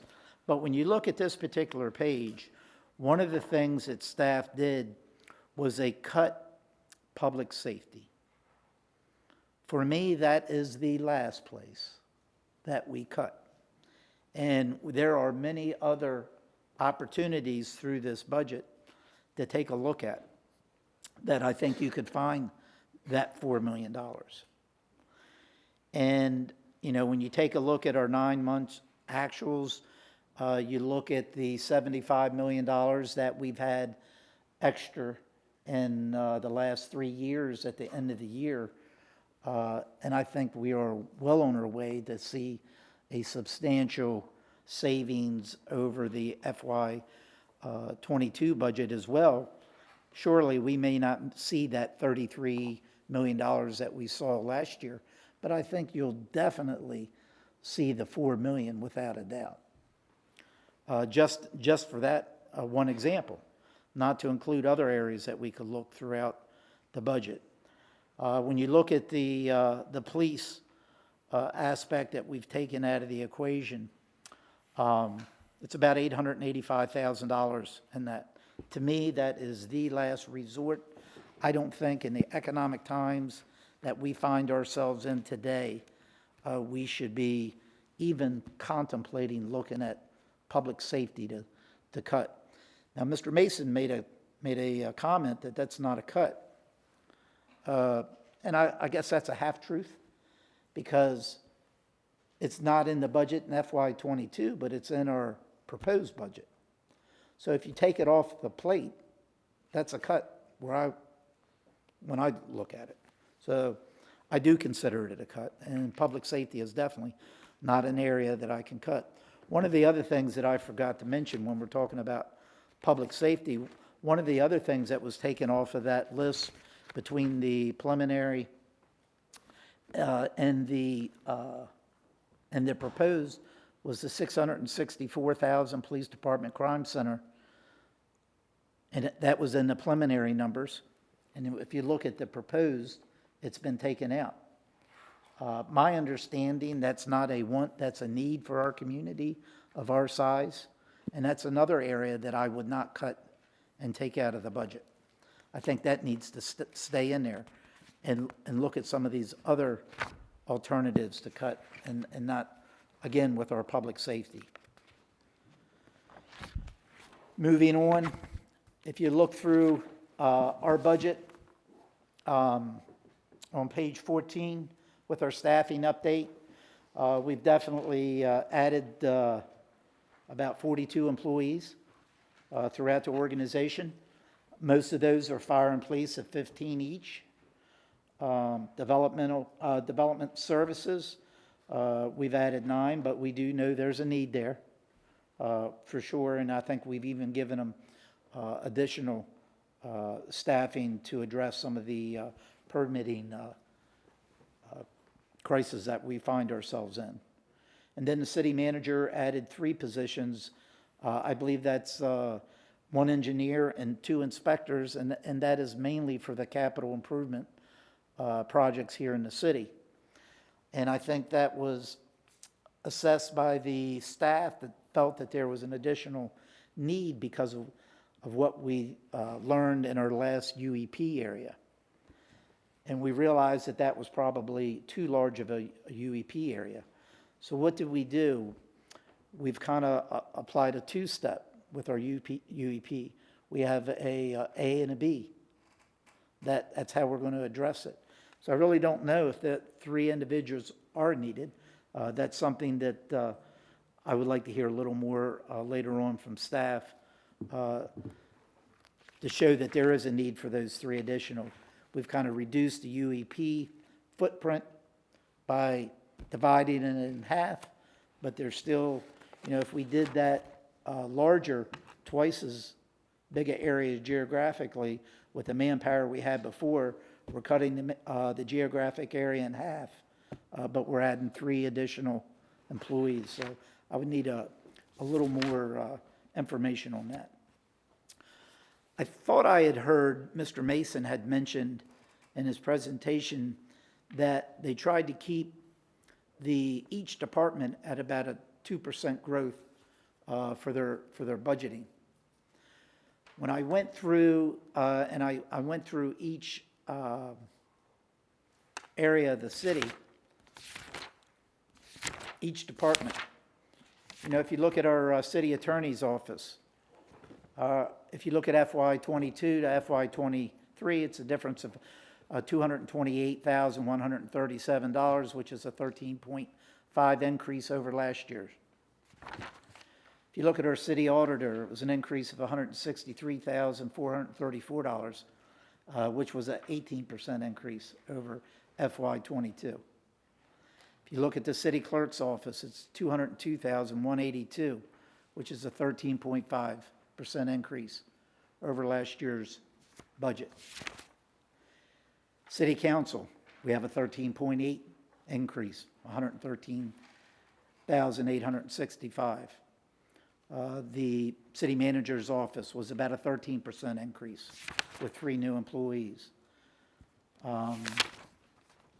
Development services was an 18.5 increase, $1.5 million increase. Finance was $1.2 million over FY22, which is a 15.5 increase. I think the fire department and the police department is the biggest increase. And I know part of that is because the police training and the fire training is in there. I didn't take that out of the equation. But I think to get a good comparison over last year, that would probably be a good thing to do. But just going by the budget that was presented to us, the fire department's budget's $22.7 million over last year, which is a 41% increase. Human resources, it's a $400,000 increase, an 11.5% increase. Parks and Rec, $3.3 million, which is a 9% increase. Police Department is a $23.6 million over last year's budget, which is a 43% increase there again. I think a lot of that has to do with the police training facility. Public Works had a $32.7 million increase over last year's budget, which is a 39.2% increase. Utilities, $62.4 million over last year's budget, which is a 30% increase. Charter schools. One thing that I wanted to point out on page 56, and I am a supporter of the charter schools, but I thought it was one thing worth noting and bringing to everyone's attention. If you look in the proposed budget on page 56 and you look at reserves for the charter schools, FY '22 was $6.8 million. FY '23 proposed is 12.2 in reserves. So that almost doubled. It's a $5.3 million increase in reserves. I'm not really sure why that happened, but especially since we just took the 500 kilowatt exemption off to generate about $2.6 million, I'd like to at least have an answer of why there was such a large increase of $5.3 million in reserves for the charter schools.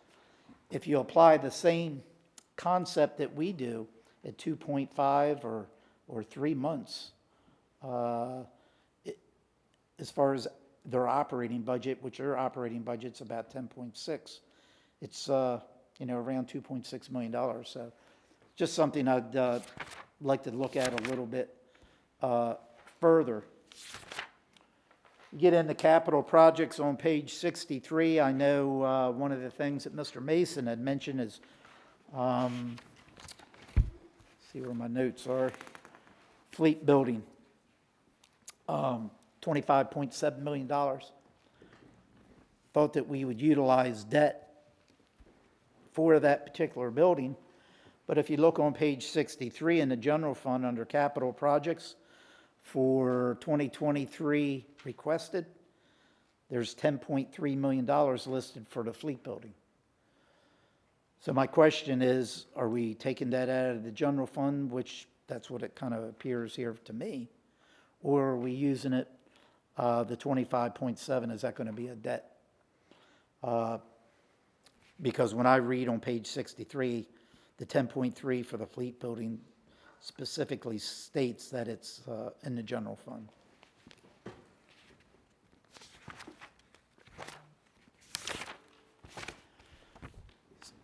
Some of the other things that we didn't get today, and I know it was mentioned, Mr. Mason had mentioned it, and I think it's important to at least know that number. I don't think that we forecast that for the FY '23 budget, but it's something that I think that we have to take a look at. The savings for personnel cost, we have 1,736 full-time employees that are budgeted in FY '22. We know that we're somewhere about 200 employees down, so I'd like to know what type of savings that we've had up to this point to kind of give us a understanding of what that savings may be. So I think some of the things that I was trying to point out here today is I think there is plenty of room on the table to find $4 million. One of the examples was the PD&E study at 4.5. I know there's a balance in our gas tax, and I know probably no one here on council even knows this, but I've been having a discussion with the county the last week and a half as far as the monies that we've gotten the last 5 years, and the city manager is getting this information together not only for me but for you. We know that we've gotten a certain amount of money from the county that funnels from the state to the county and eventually gets to our doorstep over the last 5 years. And if you take a look at what we've spent compared to what we've received, there's a big difference there. And one of the concerns that was brought up at a recent meeting with the county commissioners is, hey, we're giving you money and you're not spending it. So if we're not spending it and we can utilize the $4.5 million for the PD&E study, I think that's definitely an avenue that we can take a look at to try to pay that $4.5 million for that study and free that money up in the general fund. Just that in itself will take care of the $4 million that we're looking for, $4,086,000, I believe it was. And I know you're going to hear, well, it's a reoccurring cost, You know, I know that staff is going to make mention of that. But I think if you take a look at everything that I had mentioned here today, take a real hard look at the budget. And one thing I wanted to show everyone, this was last year's city manager proposed budget. See how thick it is? That was our proposed budget last year. You look at that budget, because I did look through this, getting some of my FY22 numbers. And that budget last year was, you know, $900 and some million. And this here is our proposed budget this year. A substantial difference. This is a broad, high-level overview. I guess I'm a little more detailed oriented. This, if you look at last year's budget proposal, a lot more detailed. There's a lot more numbers in there, a lot more information. That's what I prefer, because one of the things that I feel is our job is, and I was listening to yesterday's budget review meeting. You know, if I didn't attend your meetings, I listened to every single one of them. And I heard mention, I think it was the city manager, made mention that if you make a recommendation or you want to go a certain direction, there's a cost involved with that. And it's either a savings or an expense. And I think one of the things that he had mentioned that is if you're going to make a recommendation on anything, that how are you going to pay for it? That's very important. So just saying that, hey, we want to do something, I think you have to say, hey, how can we pay for that? And that's some of the things I tried to outline here today. I think there's plenty of areas to look at. And even by going by this smaller book and not the larger book, you can see where those savings are. If we had all the detail, I think it would even be easier to find. So with that being said, my position has not changed. One other thing I wanted to mention before I gave the floor to someone else, you know, when you look at some of the forecasted deficits that Mr. Mason had mentioned, that was based on a 4% growth. And as you saw last year, we had budgeted a 10% growth, and it was almost 24%, 23.86, I believe it was. That's a huge difference. I personally don't believe we're going to go from 23.8% to 4% in 1 year. Because if you take a look, you know, I've been here for 15 years. Even if you look back at when the bust was, it took a couple years for that to catch up before we really felt the effects of it. We're nowhere near where we were then. It's a whole different environment. It's a whole different animal this time around.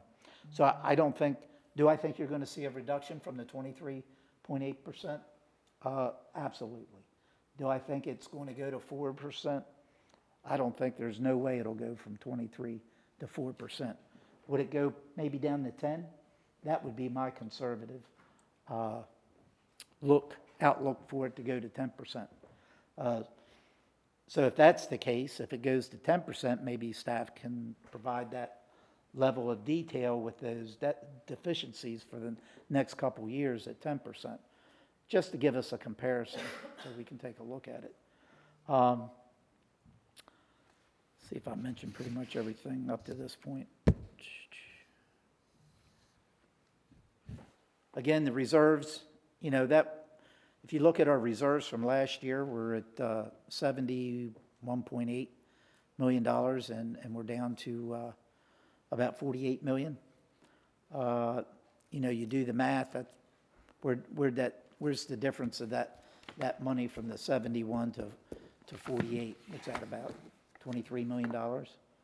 You know, so that money was allocated somewhere when you take a look at the difference between our reserves from last year to this year. So I think there's a lot of more detail in there that we haven't gotten that easily, very easily, we could find the $4 million. The other thing Mr. Mason mentioned is he showed us the comparison for a homesteaded property. And I think the average value was in the high twos when they utilized that formula. You know, because of the 24% increase in assessed values, I think we're higher than high twos. If you did the data and it's there, and you go and look at what sold last year as an average, I promise you it's well above the high twos. So I think that particular presentation could be a little more realistically applied. And I think that you know, there's definitely more on the plate here, for sure. So I'll leave it at that for now until I hear from my other colleagues. And like I said before, we'll circle back. I'm still at the rollback rate. Honestly, looking the numbers and going through the data, I'm more of a believer today than I was a month ago. So the more you get into it, I think the more you find.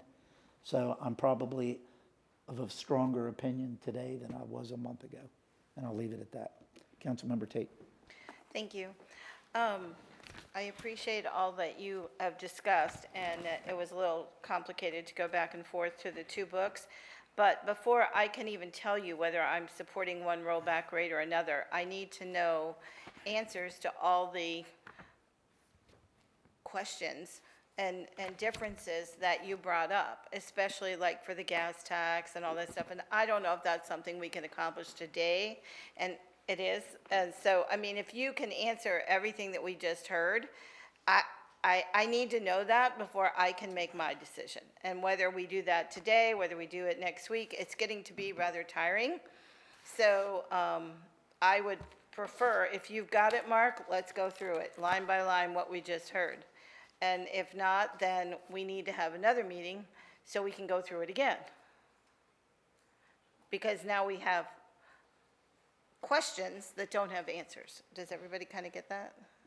Yeah, did I say it right? Okay. So I'm leaving it to staff to answer So that. we're looking Mr. Sidney. towards council. How do you want to handle the meeting? Well, I prefer to get some answers now. I don't know about everybody else, but I can't even tell you where I'm thinking about going unless I know. I'm sure, you know, the mayor obviously believes he's right. Mark believes he's right. Somewhere in the middle, there's information that some of us need that aren't the gurus of numbers. Okay. So I would prefer to get answers to see if we can figure this out before next week's meeting, but I don't know about the rest of council. We're happy to answer the questions as we go along. I mean, I need that, but I don't know about everybody else, so. Yeah, I would concur. All right. Councilmember Nelson. I would concur with what Councilmember Tate said. I did something very similar over the weekend that the mayor did, and I must say I too missed that detail, although it's tedious. But projecting out what our revenue so far was and our expenditures and looking at that variance. And plus, you know, as I think I mentioned before, you know, from being on budget review initially, you know, I know there was always, every year, there was always a percentage of positions that weren't filled, and that, you know, was several $1 million.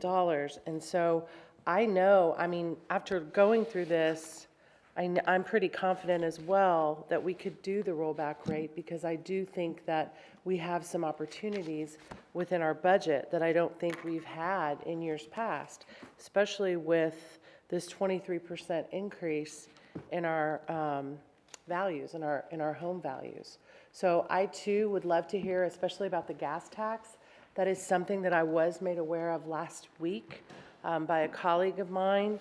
And I would love to know if that's something that we can utilize, because it makes sense. It would free up that $4 million in our budget. Thank you, Mayor. Yeah, one thing I forgot to mention too, I just wanted to mention, Mr. Mason had talked about the average household and what it would cost for a homesteaded property. As we all know, there's many households, second houses, vacation rentals, whatever the case may be, that aren't homesteaded in our community. So they will feel that impact. Not to include our business owners that own property. They don't have a luxury of a homestead. So they will feel the impact as well. And with over 9% inflation rate, the additional cost and gas, propane, fuel, electricity, all of those things. I have business owners calling me, telling me that their electric bill went up $1,300 from 1 month to another, just in 1 month. So I think that, we have to be somewhat concerned with our homesteaded properties, but boy, there's a lot more on the table too that we have to take into account. So I just wanted to mention that. I forgot to mention that. Mr. City Manager? I see your light's on. Is Oh, that- I'm sorry, that was from before, sorry. Okay. Mr. Hayden, Councilmember Hayden, I'm sorry. Yeah, I want to hear Mark's answers too. I have a funny feeling he's going to disagree with a lot of what you said. Based on what you said, Mayor, I'm probably more strongly at the preliminary rate, 5.5568 rate, than I ever was before. I wrote something down last week that I think is important. I want you all to think about it. We have to stop funding our future in 1-year increments. Now, anybody can go through the budget at any level of detail and find $4 million here, $6 million here, and cut it from the budget. You did the same thing last year. And that's fine. We can all do that. But that's not positioning ourselves to become a vibrant and inclusive community, which is in our strategic plan. Again, put the damn thing on the shelf.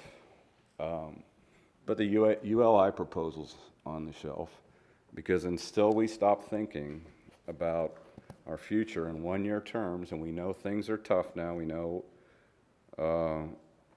with inflation and costs and the supply chain, hopefully in time we'll come out of that, and our future's still going to be in front of us. We still got to figure out a way to plan for it. The budget was based on the preliminary number. It's very hard when you start throwing the capital budget out there and then bring the mill up right after that. Two separate things. Mill rate funds our general fund budget. We put a lot of things in jeopardy if we start making cuts now and looking at our future when you're looking at a $31.6 million deficit by 2024. That's a big number too. Sure, if it's possible to use the gas tax for the PD&E study, great. But what are you going to use to fund those other capital projects that money was going to? Again, long-term goals and what that means. As far as the money that we're not spending that may have been it's entitled to us from the local option tax, we don't know where that's going. I hope that it works out that we get the share that we deserve.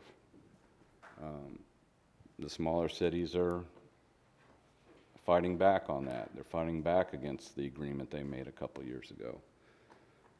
I don't know that we can depend on that money at this point.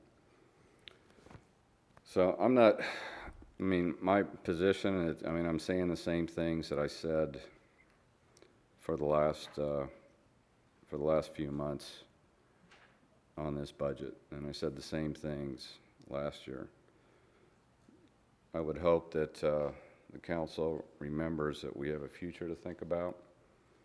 It's not necessarily about right now. For basically, the savings between the two is about $42. That's what it is.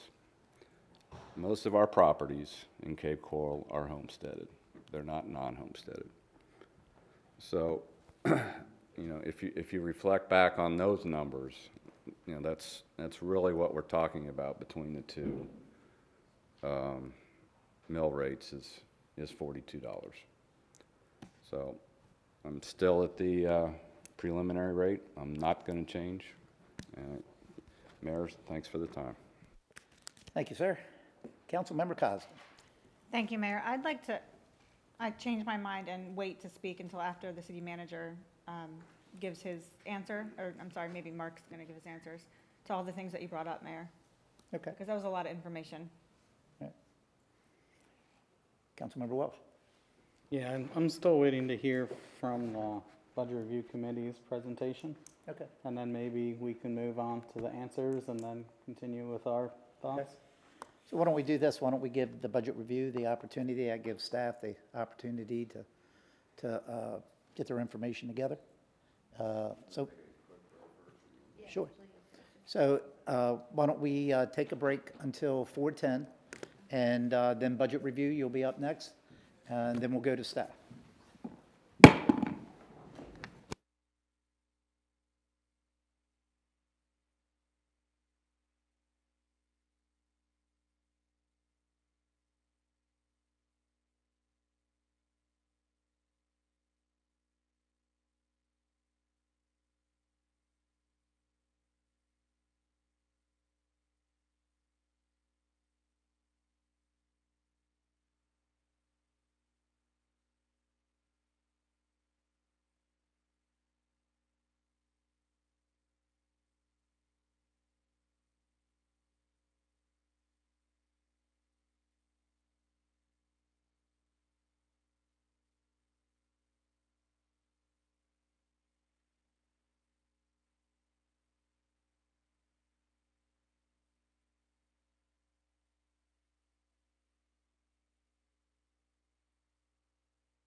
for, yeah, okay.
I'll call the meeting back to order, and I will turn it over to Chair Gruber with the Budget Review Committee.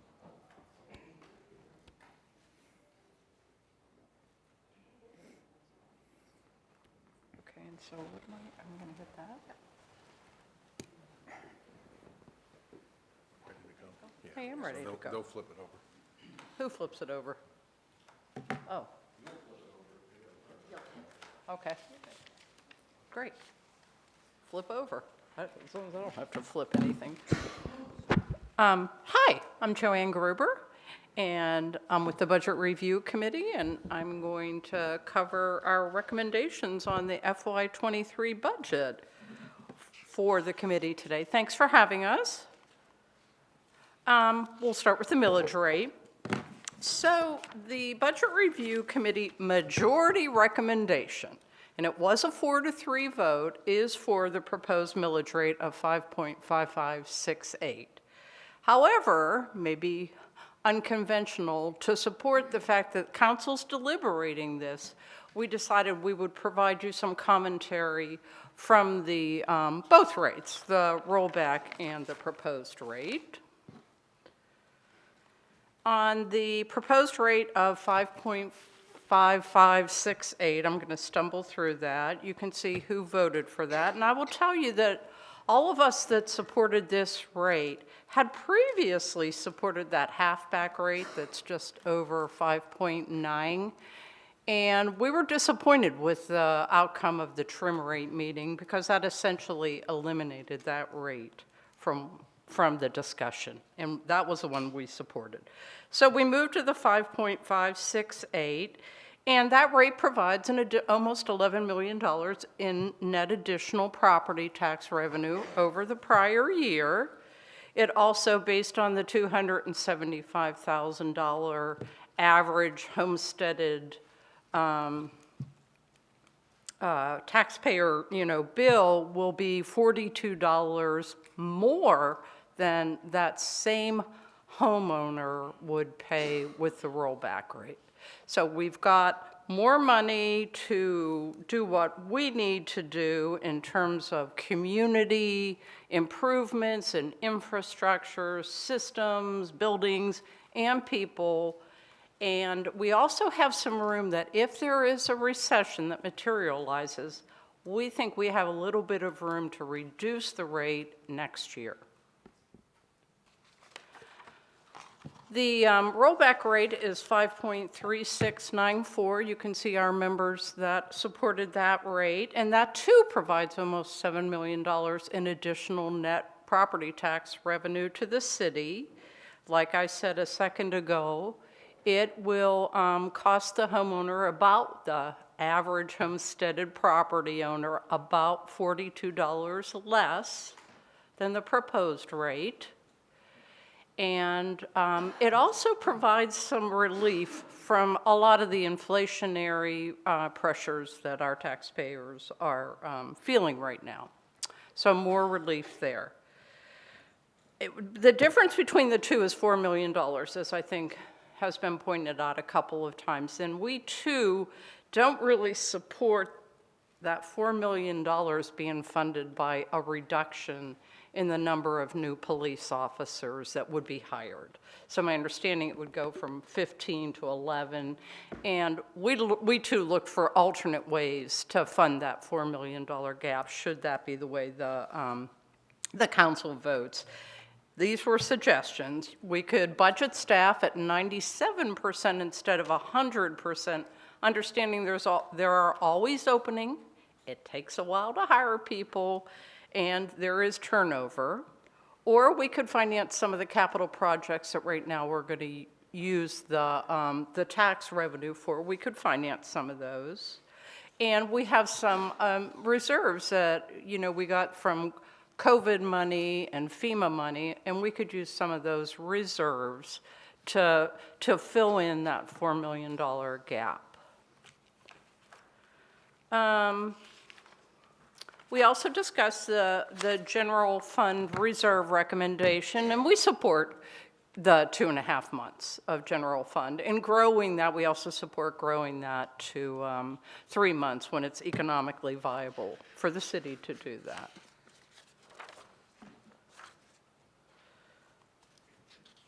So as has been said, there is a chart on page 22 that lists, and when I say page 22, I mean of the budget, the proposed budget book that we had before today, that we got 2 weeks ago. In fact, all my page references are to that book. So the city has provided a list of one-time, how we can spend. So they're one-time expenditure recommendations, and they were on that page. We reviewed that, and we actually, we collectively wanted to add back some things. We want to add back the budget software because we are the budget review committee. We wanted to add back the crime center equipment. That's fairly important to public safety, like the additional police officers, and the tree canopy project that was eliminated. If you take those 3 items together, they're just about over $1 million, and we would propose to fund that from the median improvement expenditures that are currently listed at $2 million.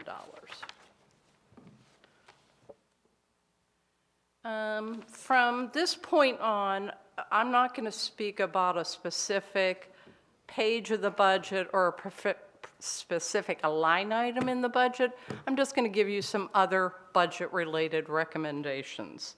And the first one is to provide a one-time bonus of $1,000 for all the city employees and to pay it as soon as practical. We would prefer the first quarter of the new year. This would only be for city employees. It would not be for contractors, but it would be across the board for everybody. We also realize that the city has been delaying a lot of projects because they don't meet this year's budget needs, and we believe that if we group some of these together, we could use some debt financing. And the ones that came to mind as we were discussing this are the fleet management facility, the D&D boat ramp, and J.C. Park, which every year seems to get pushed down the road. And combined, that's just over $32 million. The next recommendation is to use that FEMA and CARES money, if we don't use it for our $4 million gap, is to use that instead of issuing that final tranche of GO Bunds money, at least on a temporary basis. And that just saves taxpayers a little bit of money because we're not financing it with debt. And then we put the yacht club on here. So the yacht club, we need to reevaluate the overall plan. I mean, we have cost escalations, we have delays, we have public concerns over the entire scope of the project. So we think it would be wise for City Council to get engaged in updating the entire project for the yacht club and include the specific elements, include the costs, include all timings, and if there's closure to parts of the club, include that in the new updated schedule.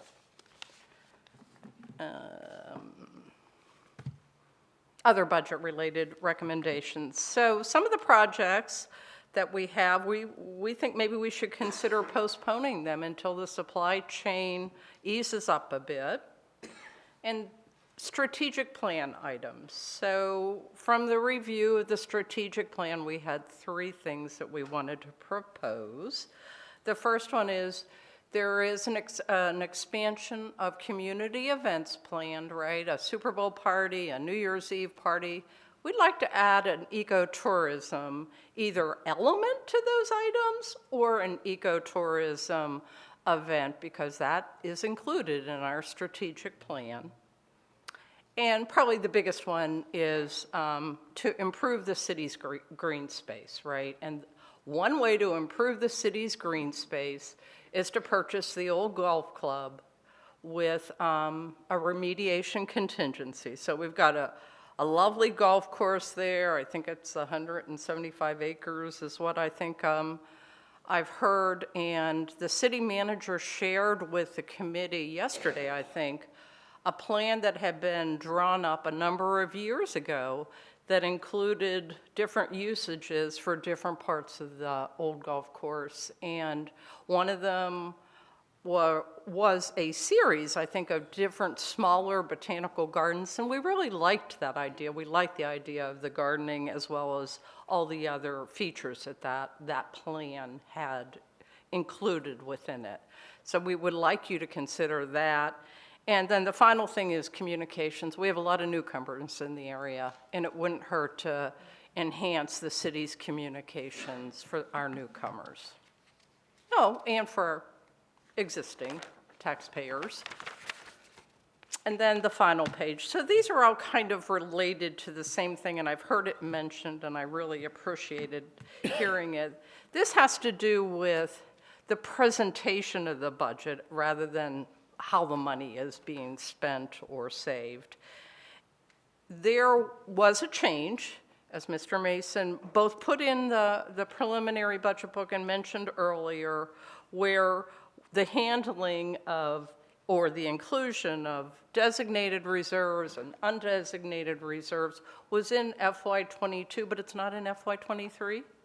And we think that that creates that doesn't give us a good ability to do a year-over-year comparison. So we lose some clarity there with that kind of change. And so the example I would call to, when you have a chance, if you go back to that book, on page 19, the FY23 proposed budget has $23 million of additional general fund expenditures over FY22 adopted budget, but all of that's overshadowed because of the handling of the reserves.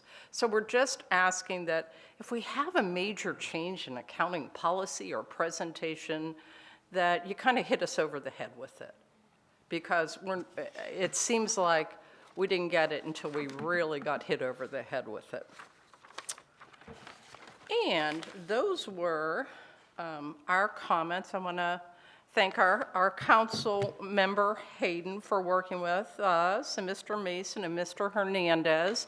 You guys have been real troopers, and we really appreciate all the input and all the answering questions, and all the answering questions a second time, and maybe even a third time. So thank you for the input. Thank you for listening today. Thank you for inviting us. And if there are questions, I'm sure we would try to answer them. Thank you. Thank you. And thank you, everyone, for your hard work up to this point. I know the budget cycle can be very challenging with our schedules, because there is a big responsibility to come to the meeting. So I want to thank each and every one of you for all your hard work up to this point. And with that being said, I'll give any members an opportunity that would like to make any comments or has any questions up to this point.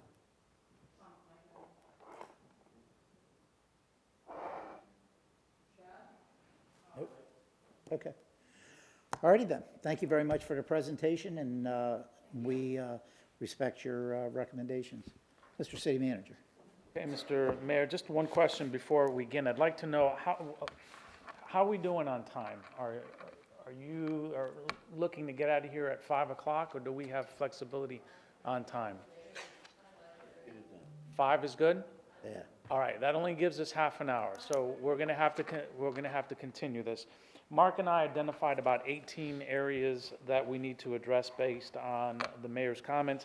Mark and I are going to tag team. He's going to start off first. I'm going to have to show some things up here Okay. in order to visually make it, look. So a couple of things. So if I do that, then I come down, sit back down, and we kind of, continue on. Okay, so he's going to he's going to take the first two, I believe. Actually, the first three, and that addresses some points that you made, Mr. Mayor, with regard to reviewing the third quarter financial actuals. I think you had some questions about reserves and then differences between the preliminary and the proposed budgets.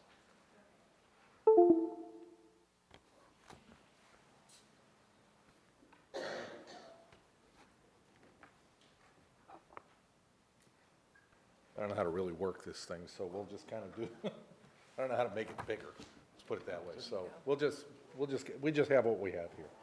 So, Mayor, if I'm not mistaken, this is probably the page that you were looking at to kind of give you an idea that all things being equal on the general fund side, we have 86% of revenues collected at $255 million. My bad.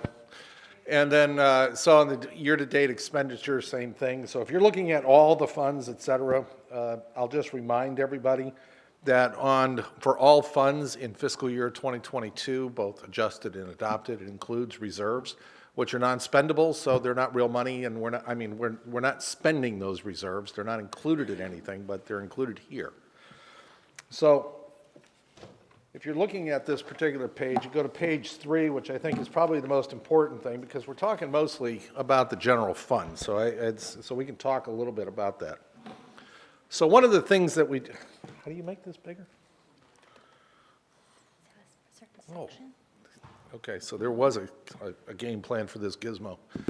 Okay, so one of the things I kind of want to point out to you, and it's what I talked about when we were talking about the development of the budget, is that when you're including reserves and surplus in here, and it's not being applied to anything, to utilize those, gives you a false sense of something that says, hey, we've collected this money, so we have a gap. We have the ability that we think we're going to have this much additional money. Okay, the reality is that when you're looking at the actual current revenues and you're looking at a structurally balanced budget, you're looking at the actual amended budget of $206 million, and the revenue that we've brought in to date is $187.98 million. And so we're at 91% of the collection of revenues, not at 86%. But because you have those reserves and because we have that, we're not really looking at apples to apples sometimes when you're dealing with this. So we want to focus the energy and focus the eye to the fact that when you're talking about current revenues, you're talking about 91% has been collected. Now, what do we expect to collect, over the course of the remainder of the year? We may be at 100%, we may be at 101%, or we might be at 99%. We'll have to wait until we get to the end of the year to really figure out what that number is. But as you can see right now in special assessments, we've already exceeded what we budgeted for, and that's because we budgeted at 96%, and we've collected a little bit more. Somebody has paid up. They were paid off, early through a sale of a property or something like that, so they got paid. The property taxes, it comes in a little bit differently. Some properties simply don't pay, and, so we're probably going to be at least 101, 102% there as well. But overall, when you're talking about the bigger number, it might be at 100, 101%. So when you go down below to the expenditure side, we do the same thing. So on the actual, when you're talking about the actual, you're talking about you want to be able to, do the apples to apples comparison, and the overall budgeted expenditures was $229 million. Now you're saying to me, well, 206 to 229, that's not really balanced. Well, it's balanced insofar as some numbers in the reserves were utilized in order to do one-time expenditures for fiscal year 2022. So in this circumstance, we're at $162 million, and this is at the end of June. So we have 3 more months yet to go for the general fund. We're at 70.76%. So when you're talking about the remaining payrolls that will affect the general fund, you're talking about any remaining expenditures that, may come through as far as new encumbrances towards the end of the fiscal year, we may hit 95, 96% of expenditures. So when you're talking about a delta here, you're talking about a delta that's probably in, maybe $5, $6 million, or it may be a delta that's even closer than that.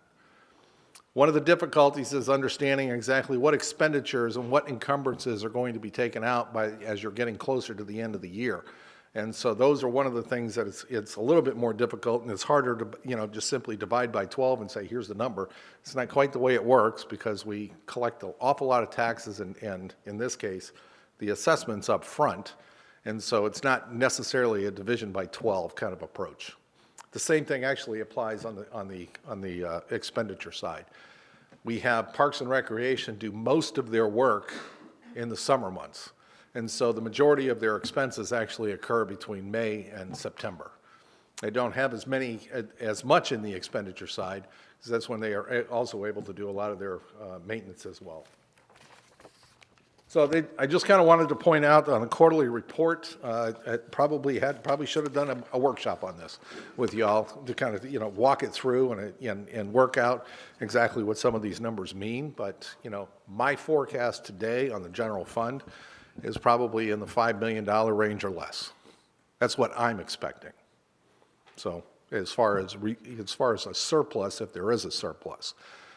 At the same time, I looked back over the last 12 years of, fund balance changes year over year, and it's been quite even.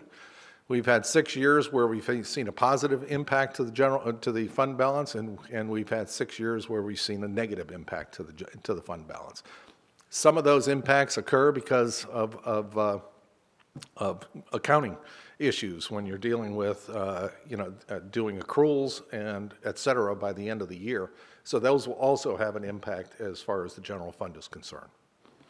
So that's one thing I wanted to talk about as the quarterly report is concerned. I'm certainly not expecting to have some surplus of $18 million or $33 million or $25 million or any other number like that. It's going to be some number that's going to be much smaller, because over the last 3 years, as I've repeatedly talked about, and you'll recall, much of those reserves that have fallen to the bottom line has been as a result of COVID. So if we're not expending the funds and we're bringing in the revenues, this is what will likely end up happening. You'll see the revenues exceeding the expenditures. You'll see a net increase to the overall fund balance, and you'll see the impact associated with that going forward. Okay? So that was the first one. I think we had a discussion about surplus, and that was I think it was a discussion about the, if I'm not mistaken, it was, make sure I got the right one here. 2.5 months versus 3 months, et cetera. Okay. So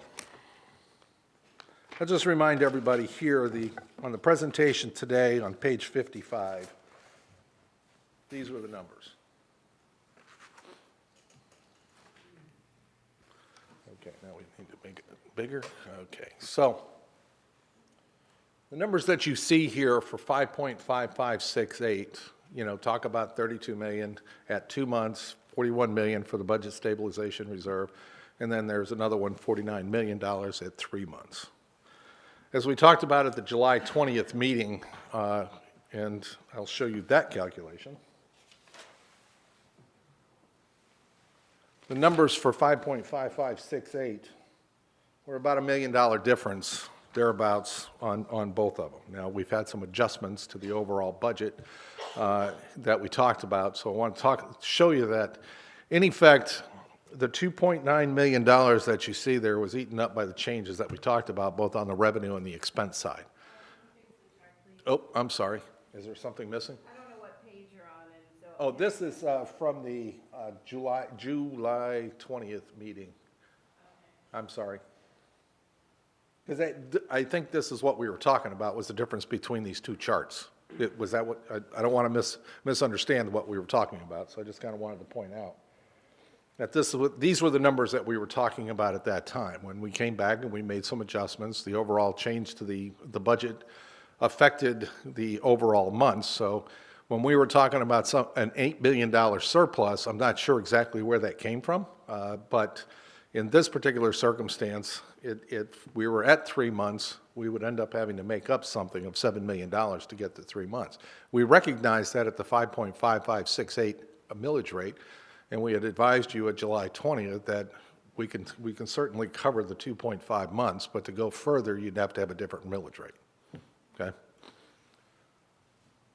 But there was a $8 million difference between that on that chart that you just showed us. 48 million versus, and that was the point that I made. At 8.3 in this chart with the preliminary, you got this out of the preliminary budget, but if the proposed budget, it's about 8,086,000. Correct, but in order to get to the $48 million, we would have had to come up with $7 million in order to cover that by leaving everything else in place, by utilizing the one-time expenditure. So by coming up with the $7 million, you would have needed a higher millage rate in order to cover that, to do the 3 months. And even the chart that we're showing here, that was originally discussed, I'm sorry. Oops. Even on this one, okay, now we got to go back the other way, sorry. This one actually talks about at the preliminary rate that we're making progress towards the budget stabilization of 3 months, not that it covers the budget stabilization at 3 months. It's just making progress towards it. The 5.9 rate, if that was still in play, would have covered the 3 months. But anything less than the 5.568 is at the 2.5 months. Regardless of what rate it is, we're good at 2.5 months. If you want to go to 2 months, then you would have, an additional $8 million if you wanted to do something with that at 2.5. Sorry about that. These things keep going in different directions. My bad.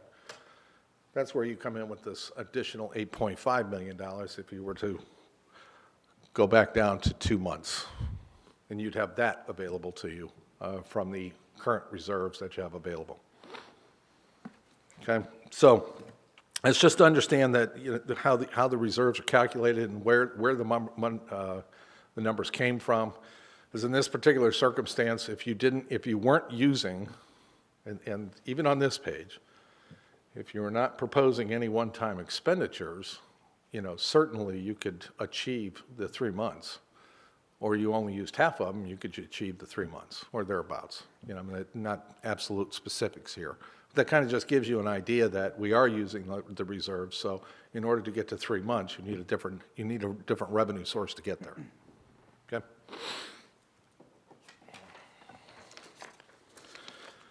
Okay, so the last one I'm going to talk about real quick, and then the city manager is going to talk about a couple of these. There was a discussion about, I'm going to talk about 2 things. There was a discussion about the change in payroll from the preliminary rate to the proposed rate. or the proposed book, between the preliminary book and the proposed book. And if you'll recall, I had advised you that we had made an error with the $1.9 million. Okay? And you see that down there in the bottom on the expenditure side, $1,945,000 thereabouts. So we made an error. And because of that, your overall payroll, needed to be adjusted.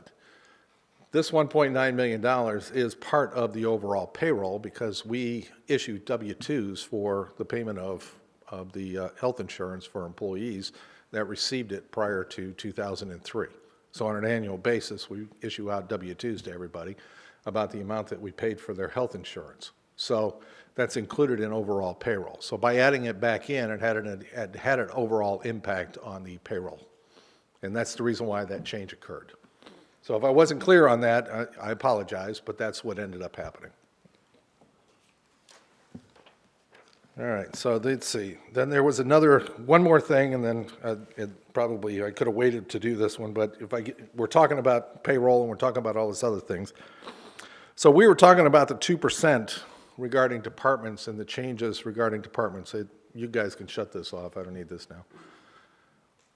So the 2%, when we do budgets and we forecast budgets, we have 4 distinct parts of the budgets. We have personal services, which takes into account salaries, FICA, pension contributions, et cetera. And then we have operating expenses. So these are categories which we've kind of showed you on a categorical basis what the overall budget is. So when you're talking about that, we're talking 2% is generally applicable to the operating expenses. The reason for that is because I couldn't possibly tell you what the cost of building a car will be, 5 years from now or even 3 years from now for that matter. So we usually take into account what the rates that we see over the past couple of 2-3 years to forecast what our vehicle replacements will be. I can tell you that even on, fire vehicles, I mean, with the cost of fire vehicles today versus what they were as little as 3 or 4 years ago is night and day. We're talking almost at least a 35 to a 40% increase over what they were as little as 3 to 4 years ago. So these are some of the things that we have to take into account when we do budgets. So when everybody prepares their budgets, as an example, we do a 5-year budget. People prepare those budgets for 26 and 27 using a 2% growth rate in their operating expenditures unless there's an impact that we see from inflationary measures. So as we talked about, as you'll recall at the workshop or the retreat in June, I had told you that we had moved all of the expenses associated with pension from the government services and spread them through all of the departments. And so you would have automatically seen just right then and there, not even taking into account all of the payroll adjustments that are, that have been approved either through the union contracts or otherwise, which by the way are a lot more than 2%. That by itself would have changed the dynamic of every single department. So if you're going to look at the department as a whole, yes, you're going to see much larger increases than 2%. But on a net basis, when you're talking about the general fund as a whole, I took it out of one fund in one department and put it out through all the other departments. So when I'm talking about that 2% in dealing with the 2%, I'm only talking about the operating expenditures, and that's it. So any increases that you might see that are chemical related, like for Parks and Rec, it's going to be inside that. It might be a 16% increase for chemicals, but overall, we try to stay within that 2% range that we originally forecasted. So I think we'll turn it back over to the city manager. I think he's going to talk about the PD and need a couple other things. Mr. Mayor, do any of the council members want to ask Mr. Mason any questions on those points before we move on to the other point? I don't see any lights on. Okay, very good. So the next topic I think that was asked was about the gas tax. And specifically, the question was asked, can we use the local option gas tax to fund the Pine Island Road PD&E study? So the short answer to your question is yes, we can use the 6-cent gas tax for that purpose. But related to that, there was some commentary about where the city stands with expending all of its local option gas tax revenues that we receive over the course of the year. And in fact, I think you're hearing that there is some dissatisfaction with an agreement that all the municipalities, the county, and Cape Coral entered into, I think it was in 2017 or 2018, to phase, to go to one uniform methodology and agreement countywide. And in fact, just last week, this city council approved that interlocal agreement with Lee County. So the cities had, since 27 or 2018, the other communities, had that period to prepare for shifts in funding that was going to be made available to them. Initially, in 2018, some of the cities balked at the new methodology and felt that it was too onerous for them to absorb at one time. So we all agreed, the county and Cape Coral agreed to forego some of its allocation, and in exchange, we transferred some of that out. We shared that allocation with the cities that were standing to lose gas tax revenue, with the understanding that they had 4 years to prepare for this funding reduction. Well, guess what? The 4 years are over. Now we're at the time where the county wants to move forward with the uniform methodology and the agreement, and now at least one community is continuing to balk at the financial impacts that they are going to experience. And I don't downplay it for that particular community. It is a financial hit of about $800,000 to that community. So I understand it hurts. But again, we had an agreement, and they had 4 years to prepare for this day. So then as part of this whole conversation, a statement was made, well, Cape Coral is not spending all of its gas tax money, so take it from them. And Mr. Mayor, that's not entirely true. And so, as you know, the city does commit its gas tax revenues to a variety of transportation-related projects, as we are required to do, as you are required to do by law. But what you, this city council, and the councils before it have done is you've allowed some of the funds to continue to accumulate over years in the fund balance within the gas tax fund, because each and every time you go into an area with a UEP project, you then use that money that you have saved over the years to fund the roadway improvements that we cannot fund through the UEP assessments. So we're at that point here. And in fact, if you look at page 63 of the budget document, you will see in several areas where the Public Works Department has requested funding, I think beginning in, is it in 23 for North 1, and then I want to say off the top of my head in 25, they're requesting double digits from gas tax revenue for the road improvements that are going to be as part of North 3. So again, when an observation is made by an external party that we're not spending the money, that's not true. We're not spending it all at one time. We are saving the funds so we can use it when we go into a UEP area, because as you know, we go in and we address all infrastructure needs at one time. So just to add to that, the county just reauthorized the 5 and 6 cent gas tax and actually brought them together in the same years, which is not unusual because that's what people try to do across the state. So they reauthorized it in 2019. So in effect, starting with the fiscal year 23 budget, you have 26 years left on that reauthorization. Correct. So if we were to borrow money, to go do these road improvements, which is fine. I mean, we've borrowed money in the past. We did for North 2. And we're paying the debt utilizing the 6 cent, or I think the 6 cent gas tax. What ends up happening is that each and every successive UEP has a diminishing amount of years that you can actually put against it, because you can only go as far as the 2049 year until it's reauthorized again. And so one of the reasons why we try to aggregate the funds, or and collect the funds over a period of time to go to the next UEP, is to simply do it on a cash basis, because it's, those folks are basically getting their paved roads, just like everybody else in the city is getting a paved road on an annual basis. So I think right now, council members, we have about, I'm doing this from memory, so we have around 14.7 right now in the gas tax fund balance. I think for North One, Public Works is requesting somewhere around 12.8. Yeah, 12.8, that's in the 2023 budget. 12.8, and then I think for North 3, they're asking for 15.7, I believe. Well, you only have 14.7 sitting in there. So right off the bat, we know that when we get to North 3, we're not going to have enough money in the gas tax to help cover the roadway improvements that are associated with North 3. So I think I've answered your questions on the gas tax, right? I think the mayor and Councilmember Nelson had some concerns, and Councilmember Tate, correct? Can I ask a question? Just while we're on this topic. So if we don't pull the money out of gas tax and we used it for that $4 million that we're talking about, do the assessments per household increase because we have to pay for that roadway? Or we're just taking that money somewhere else? No, the funds that we're talking about is for the second lift.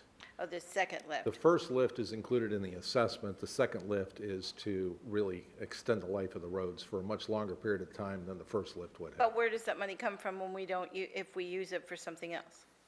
So if we're we would using the borrow it. 4 million, we have to borrow it. Yeah, we would borrow the And money. we have to pay And debt service correct. on that. Property, Okay, right, Correct. all right. okay, all right, So, thank you. and just as a reminder, the PD, I'm sure the city council is aware, the PD&E money is in the one-time funding from the general fund. It doesn't impact the millage rate calculation. Correct. So, Now, I want to offer just a comment that I have with regard to the PD&E study, Mr. Mayor. For the last couple of weeks, we've had numerous discussions about proposed annexations into the city of Cape Coral, and you've heard from residents of Matlacha and also Pine Island. They've been here to express their views on Pine Island Road and the need for road improvements and things of that nature. So along Pine Island Road, there are a series of unincorporated parcels, and I misplaced my notes, but I think I counted somewhere around 80 different parcels representing hundreds of acres that we've talked about annexing into the city. There are some other areas that are not part of our discussions. We've decided to exclude them. But those areas benefit from any improvements to Pine Island Road, even though they're in the unincorporated area. And the same goes for the residents of Matlacha and Pine Island. So I think it stands to reason that the unincorporated area Lee County MSBU, as opposed to Lee County General Fund, should have some skin in the game in terms of sharing some of the costs of doing this PD&E study, because they stand to benefit, especially those that are vociferous in their opposition to annexing into Cape Coral. So again, I think it's unfair that the city of Cape Coral foot the entire bill when other areas stand to benefit as well. So what I would recommend is, if this is something that the council is interested in, is that at some point, and I don't want to throw the mayor on the spot, but I know the mayor communicates regularly with the county, and we have an upcoming meeting scheduled with them to talk about just issues of mutual concern, that this perhaps be added to that list. And the funding isn't going to be significant, but at least it recognizes that they will stand to benefit from the expansion of Pine Island Road, and they should also fund a portion, even if it's 5 or 10%, and that the whole cost should not be borne by Cape Coral taxpayers alone. Thank you, Mr. Mayor. there was one more thing. I do recall that we have discussed either in the CTAC meeting or somewhere else that, if we're going to pre-fund this or we're going to fund this in advance, I'm hoping at some point that the MPO will talk about reimbursing us back when it actually hits the MPO timeframe. So, if we're up funding this by 7 or 8 years from now when it becomes available in their 5-year plan, then we would expect to be reimbursed back for whatever that is. So whether it's 5 cents, 6 cents, or whether it's, well, actually, in this case, it's only 6 cents, or general fund, I mean, it would come back at that time. At least I'm hoping that the MPO will see it that way. Let's put it that way. I mean, Yeah, I agree. I think we definitely need to at least have that discussion. And I also agree with Mr. City Manager. It's definitely a discussion we could add to our topics that we will be meeting with at the end of the month, I believe, on the 23rd, if I recall correctly. You know, the other thing, too, that wasn't mentioned, you know, this money's will not have to be utilized until FY '24, I believe. So we don't have to fund it all in 1 year as well. So that's something else that we have on the plate as well, that we may want to do a portion of it this year and do a portion of it next year. So I just wanted to mention that as well, but I do think that the county will benefit from this project as well, and maybe that's a partnership we can discuss sometime in the future. Okay. So I think we've addressed all the issues with the PD&E study and the gas tax, right? Okay, so moving right along, the next topic was the aquatic center. So what we've proposed in the budget, council members, is $800,000 to basically begin the, is it 800 or 400? 800. 800. 4? 800. Says 400 in our book. Survey says. Okay, 400. Well, regardless of what the number is. So what we intend to do is begin the preliminary planning and feasibility study associated with this type of facility. And so you're right, we don't have a specific location identified, but that would be part of the study. Where would this type of facility be located? How big should it be? What type of programs should be offered? What should its operating hours be? What should the fees and charges be associated with this type of facility? And so luckily, we're not recreating the wheel here. There are numerous examples across the country where this type of study has been done. And what it is a roadmap for moving forward with this type of facility. And so that's what we intend to do for the $400,000. And then ultimately, we bring that back to City Council. Then you have all the information that you need to determine, okay, now I know how much it's going to cost. Now I have a general idea of where we want to build it. Now do we want to move forward? So that's what we intend to do under the scope of work for the $400,000. It's not an actual full-blown architectural and engineering design. And if I remember correctly, Mr. City Manager, it wasn't just an aquatic facility. We were also going to look into an indoor recreation Correct. facility of all sorts. Correct. Not necessarily It's basically a multi-purpose one or the other, center but it could be where- multi-use. Exactly. All right, thank you. Exactly. Okay, so I think we've addressed that. So the next item on my list is intersection improvements. I think we had set aside $2 million in the initial proposal that we had submitted to council. That was before we added to the parking lot. So again, in order to make the numbers work, to incorporate the additional projects that council wanted added to the parking lot, we had to take something away. And so, you know, there's no right answer, there's no wrong answer. We tried to pick the one that you know, hurts the least. And so that's why we identified that. It's not that we wanted to have that cut, but, or not funded, but obviously in order to make the numbers work, we had to do that. So that's why that was taken up. At the same time, I don't want there to be any impression that we're not going to go put mast arms in at these intersections. We still will do that. This other money was just for improving around the intersections. Right, and so our thought process was, since we're tearing up the intersection anyway, and having to do some safety-related enhancements because the mast arms are going in, we might as well go ahead and, you know, add the curbing and the medians and some plantings and so forth. So we would still like to see that, and if there's any way we can, you know, restore some of the funding, that's definitely one of the projects that we would recommend, just as, same thing with the $675,000 or so for the Real-Time Crime Information Center. It's not that we wanted to give it up, and it's something that the chief and I have been talking about basically since I walked in the door, right before the chief became chief and he was deputy. He and I were having these conversations about moving the department to the future and having this technology. And so again, if the opportunity presents itself to restore that funding, that's something that I would definitely would like the council to consider. May I clarify one thing, Mr. Yes, sir. City Manager? You had, in your comments, you had mentioned parking lot items. And the parking lot items is at $16.9 million? Correct. And that's not a part of the items here that have been identified, correct? It is part of the, yes. When we're talking about the one-time expenditures, the original proposal is included here in the presentation. It's also included in the overall budget. But in the presentation, if you go to, it's almost at the end. It might be easier for them to see than Because the actual the- budget book. Yeah. Oh, I can make it bigger. Okay. Oh, yeah, it's on which page? Page 22 of your Page budget book. 22 of the budget book? Of the proposed budget book?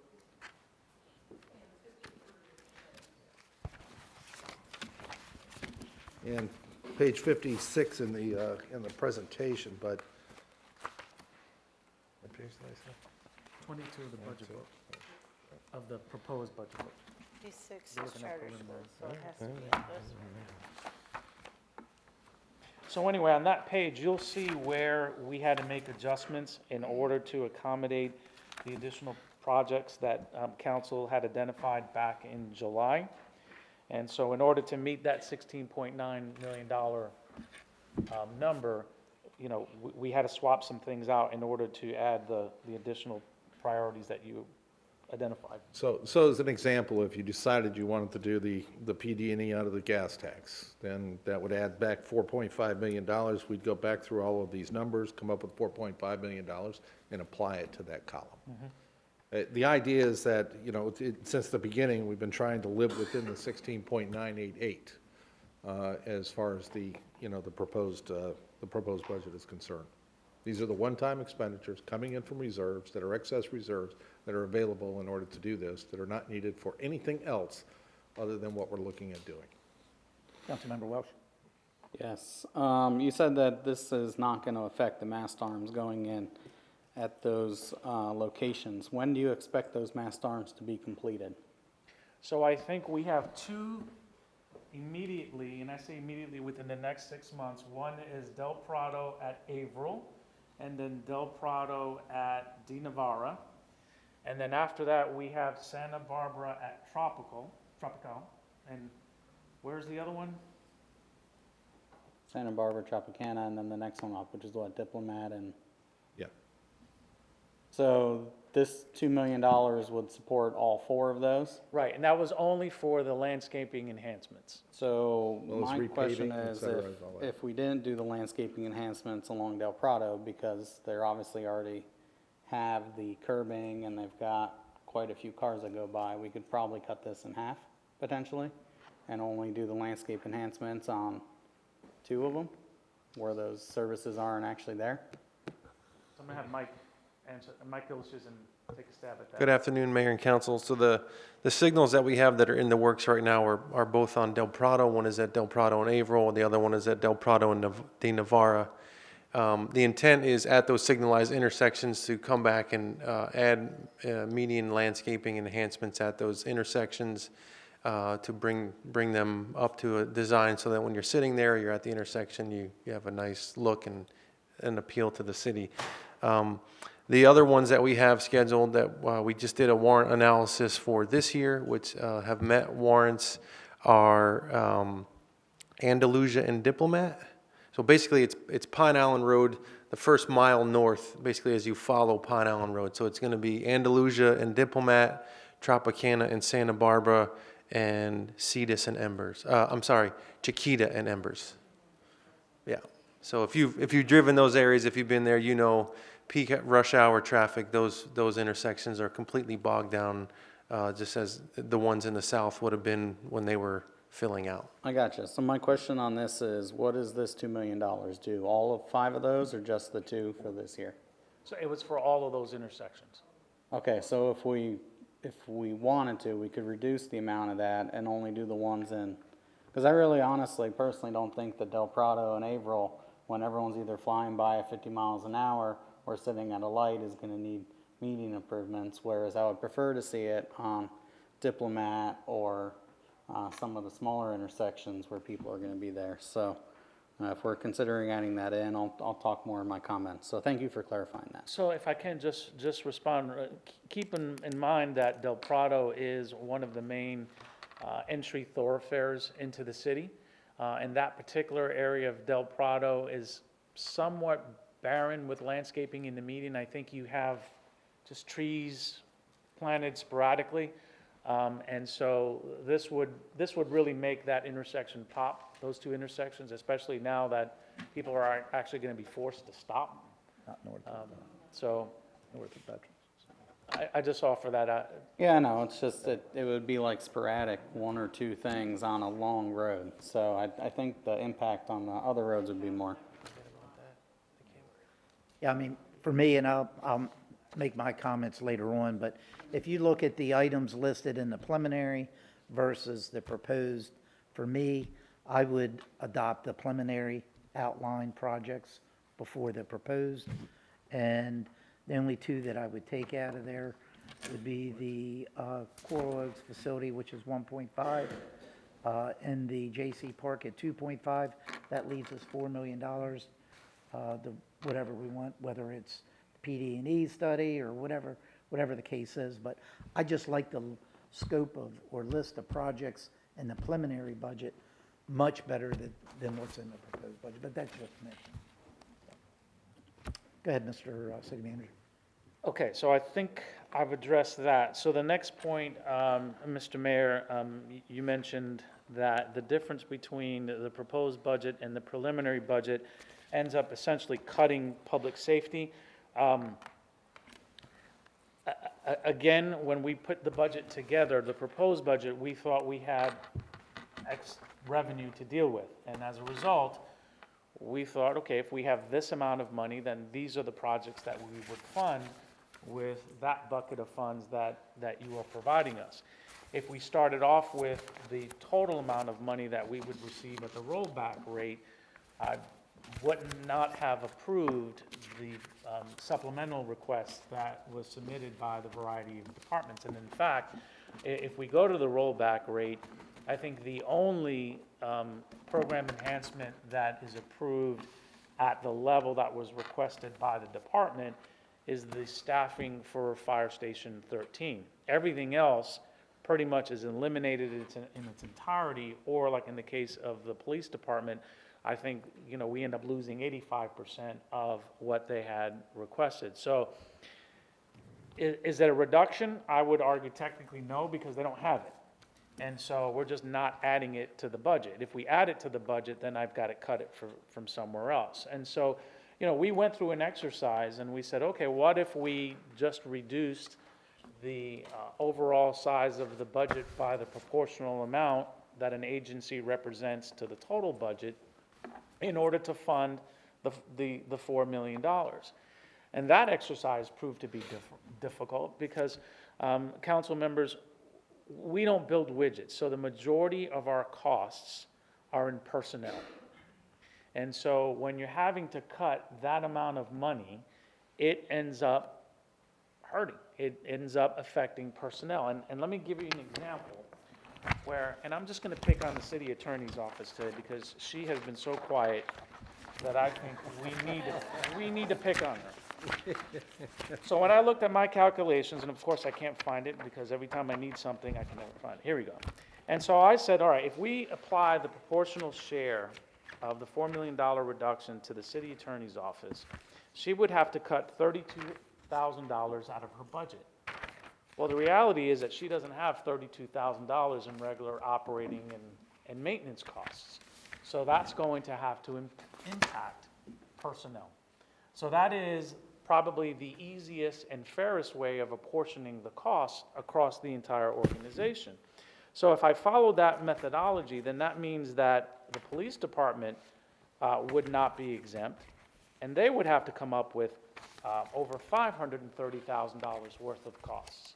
And so we know that they can't cut that out of operating because they don't have it. So it means positions and it means people.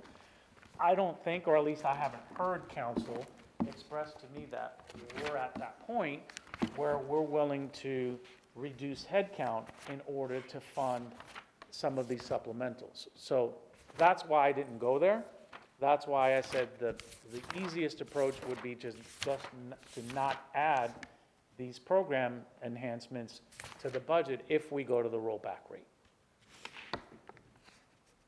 Okay, so that's that particular issue. We mentioned the crime center, again, if there's any opportunity to restore funding for that, would like to definitely do that. All right, there was a question about the 3 additional positions in UEP, and are they needed for the geographic area? So remember, UEP 1 is still a large area, but we've broken it down into east and west because we found that west was ready to go sooner than east, and rather than hold up the entire project until east came along, we decided to bifurcate them so we can get started with one. I think we are even have the bids out on the street, or they've already come in. The first contract is on the street now for responses. So we're not holding up the entire UEP 1. We are ready to go with West, and then eventually we'll have East come in. I think, Paul, there's a total of 11 contracts. 11 contracts that we plan to let out.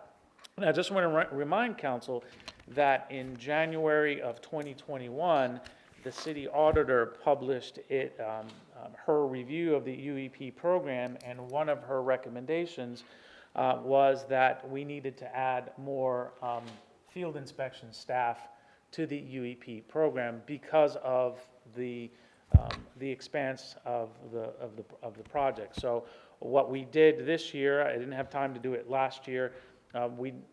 This year presented the opportunity, given that we're kicking off an entirely new UEP area, to add those positions in the budget, and those positions are funded by the UEP and not the general fund. And a couple other things. When you're looking at the west versus the east part, west of Del Prado versus the east of Del Prado, the west part of Del Prado is actually about 80% of the total project. The other side is about 20% of the total project. So and on top of that, we're going right into UEP 3. And so we're going to be starting the design of UEP 3. So that's where the actual senior engineer would be most applicable to, is the design of UEP 3, while everybody else is working on these the other 2. And these are, they overlap. East and west will end up overlapping. Still far enough apart to where you don't want to do actually one assessment, but they will end up overlapping. And then UEP will end up overlapping that towards the end of the project. So we believe this is the right, clearly bringing them on board now, they are fully funded through the UEP, so this would be the right time to bring on these staff.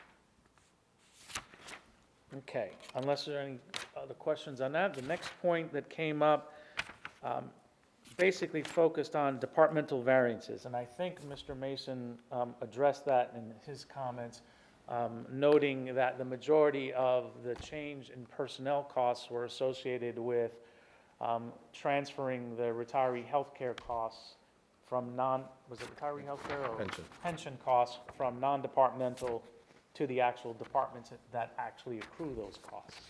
So, we have, I'm going to borrow your notes real quick. I have these, but like, for example, when you look at the city manager's budget, just the change in that particular line item is 124% increase.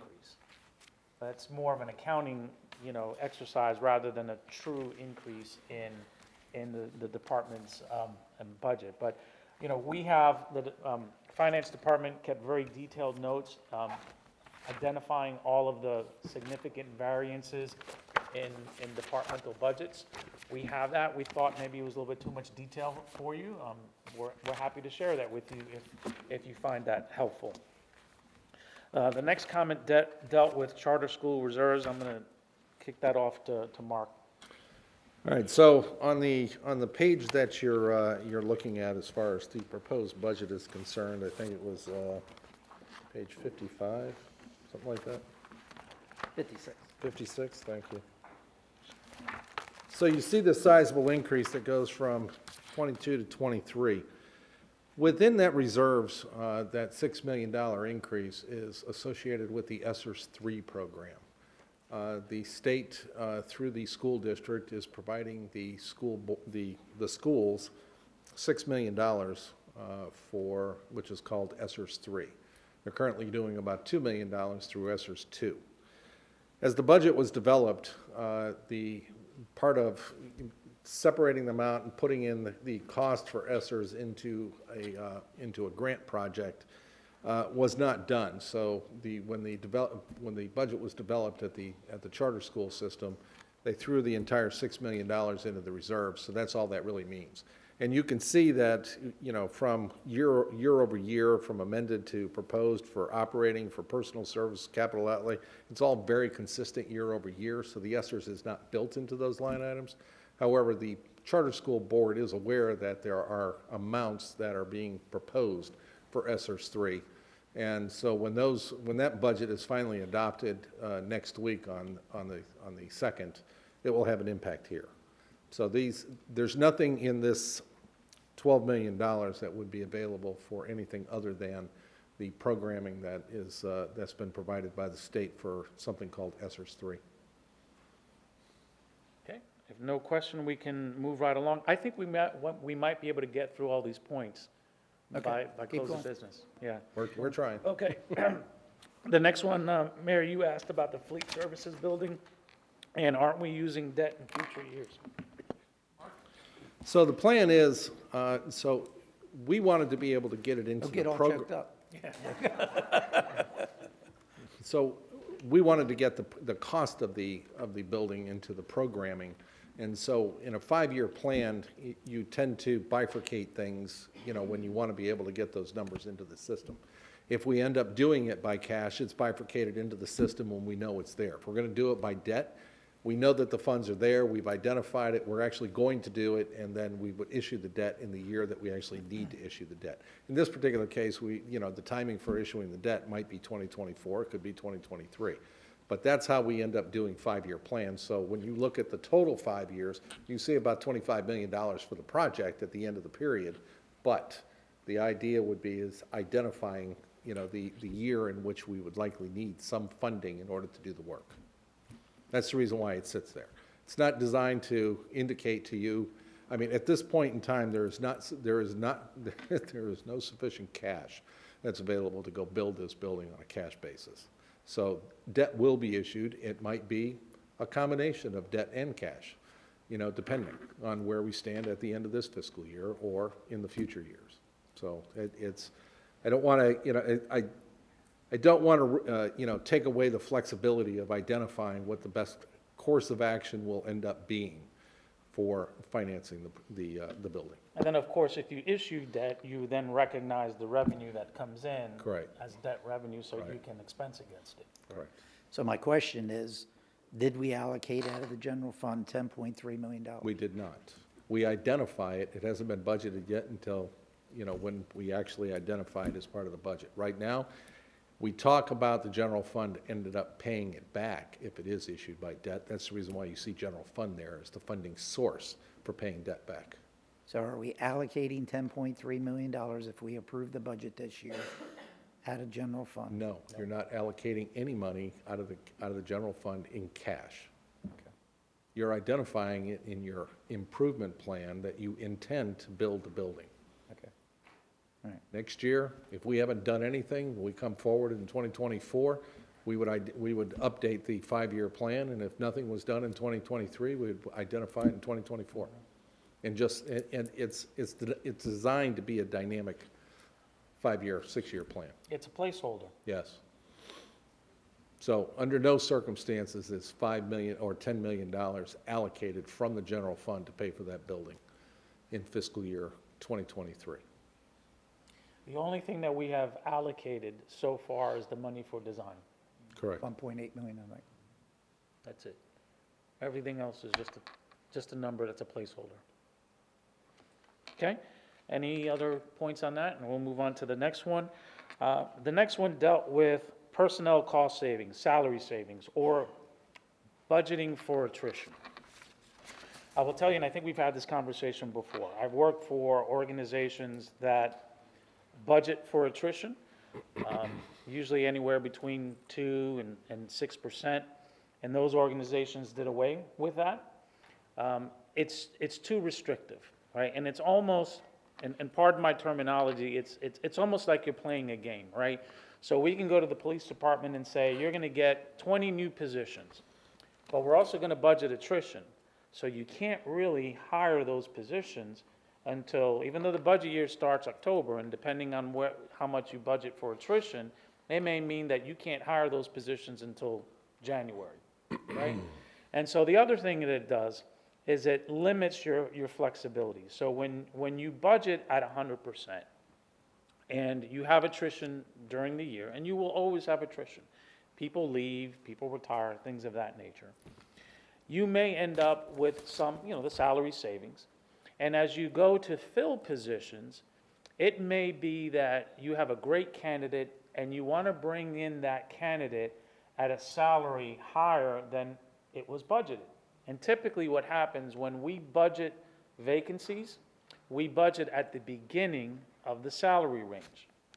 So we budget at the beginning of the salary range, and so if you want to bring in a hot shot and pay them, him or her, at a higher rate, well, you've got to have money, you have to have flexibility in your personnel budget in order to pay that individual that higher rate. So if you budget for attrition, you have now eliminated the flexibility to do that. You can only bring in people for what you budgeted that position for. And again, typically we do that at the low end of the salary range. So my recommendation, and having lived through organizations that used to budget for attrition, is that we don't go that route, because it's too burdensome in an organization. I would rather just have us cut the budget and somewhere else rather than budget attrition. Any other comments or questions on that, Mr. Mayor, or members of council? Okay. Moving right along, the budget format. I'm going to spend a little bit of time on that one because this one is near and dear to me. And I don't mean to be disrespectful when I make the comment. I think that there are only 6 people in the universe. The mayor's one of them. I'm one of them. Mark's one of them. Connie is the other one. And I can't identify who the others are. But there are only 6 people in the universe that actually read this document. This document contains a lot of what I consider weeds and a lot of fluff. It's a document that we submit to the Government Finance Officers Association because we look to receive their seal of approval, that it meets certain requirements, and then in the budget book, you will always see the GFOA letter. This is important to the process. Yes, I am not in any way, shape, or form minimizing the importance of this document. And you will get it. You will get it as part of the tentative budget that is submitted in September. The reason you'll get it in September, and rather than now, as you can tell, this is our, 4th workshop. A lot of work is involved in putting together a budget book. And just the changes between the preliminary budget and the proposed budget has gotten us wrapped around the axle a few times. And it's, probably a 65-page document as opposed to 211. So we'd rather get this out of the way first so we can focus on this book for September. Now, the other thing that's important to recognize is that the trend in local government is to be more transparent and more conversational with the public. So progressive governments are getting away from the documents like this that contain a lot of detail and a lot of spreadsheets and things like that, and instead are adopting more documents like this. And this is basically a budget in brief, is what it is. High level, so that the average Joe or somebody like me, Rob, can understand. And in fact, I think I said this to Budget Review last year, right around the time Mr. Mason joined the organization, that we wanted to reformat the budget process because we wanted it to be more understandable to the public. I heard a million times when I joined this organization that people felt that we were hiding things in plain sight. Because this document was so detailed and so convoluted, they felt that we could just hide things on page 415 and nobody will ever notice. And so I said, and in fact, in our strategic plan, we mentioned that we were going to revise our budget format so the public could better understand a $1 billion a year budget. So that's what we did. And I tell you, I hammered Mr. Mason over the head once or twice this budget process, because I told him, I said, Mark, it needs to read more like a magazine and less than an accounting textbook. And so I have to give my hats off to the budget staff and the communications staff by putting together a template that presents the high-level view of a $1 billion a year budget, because that's where I think council needs to be. I don't think council needs to be in the weeds looking at specific spreadsheets. Your job is to tell us strategic direction, tell us the outcomes you're looking for, the programs that are important to you, and then we figure out how to get there. So that's what we tried to do. But one thing that I wanted to show you this year is I think our budget in brief is 65 pages. Port St. Lucie's budget in brief is 1.5 pages, actually 2 pages. So this is the direction we're headed in. Eventually, our budget in brief is going to be 2 pages. So when you look at this document right here that Port St. Lucie puts out, that's an overview of their budget. They're not quite at $1 billion, but they're certainly over $500 million. So anyway, this is what the public is demanding now. They want more graphs, they want more charts, infographics. They really don't want to see this anymore because they're not reading it. But in the end, we're going to give you both, but not at the same time. So again, you'll have this for your official public hearings, but for the workshops, we felt it was easier to deal with this since we're still up here rather than focusing in on some of the weeds. So Mr. Mayor, that's why we went to this format rather than the big document. Okay, if no other questions on that, then the next one was explanation of forecasted deficits. Well, as I Planning discussed, assumptions. yeah, as I discussed in the proposal, when we talked about during the presentation, could it come in at 10%? Could it come in at 15% this next year? Anything is possible. Last year, I was sure that we were going to be in the 18 to 19% range, and frankly, it came in even higher. This year, I'm not. And I appreciate, that others may think differently, and frankly, I can make those changes, but, those are forecasts. That's all they are. So if we want to make them look like they're all good, we can do that. But, again, I'm not sure that they would be on a conservative basis, and it would be a good thing for us not to be conservative. So that's the reason why I've done that. We did increase on 24 to 6%. Could it go higher? Absolutely. I don't really know where we're going to end up at the end of this particular year, but I don't think the high-flying sale prices of houses today are what they were last year, and I'm not sure that we're going to see $1.2 billion in additional new construction at the end of this calendar year. And so if you look at the increase in assessed valuation from 2012 through 2021, if you average it out on an annual basis, the percentage change is 6.4% for that time period. So we felt that the 6% going into 2024 was something reasonable. We could recommend that. We're a little bit uncomfortable because of all the uncertainty that is out there with the economy. Then in following years, we went back down to 4%. I think that going into 2023, 23.5% growth in the tax roll is really an anomaly. That's something that we're really uncomfortable, trying to forecast repeating. So again, we think that based on historical growth, that 6% is certainly achievable, at least for 2024 and maybe even 2025. And we've talked with others out there, and they're all kind of in the same boat. When I'm talking about others, I'm talking about other cities. Nobody, nobody looks for another 23.55% increase. And we were higher than most. Yes.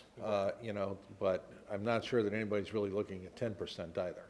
So it's, you know, look, if I had a crystal ball, it'd be a whole different ball of wax, but I need to make sure that we're all comfortable in what we're forecasting.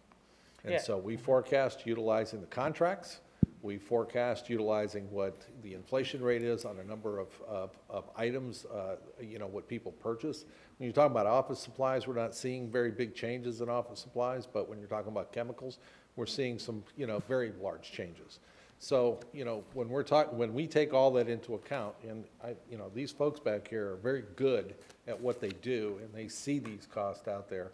These are what we use in preparing these forecasts.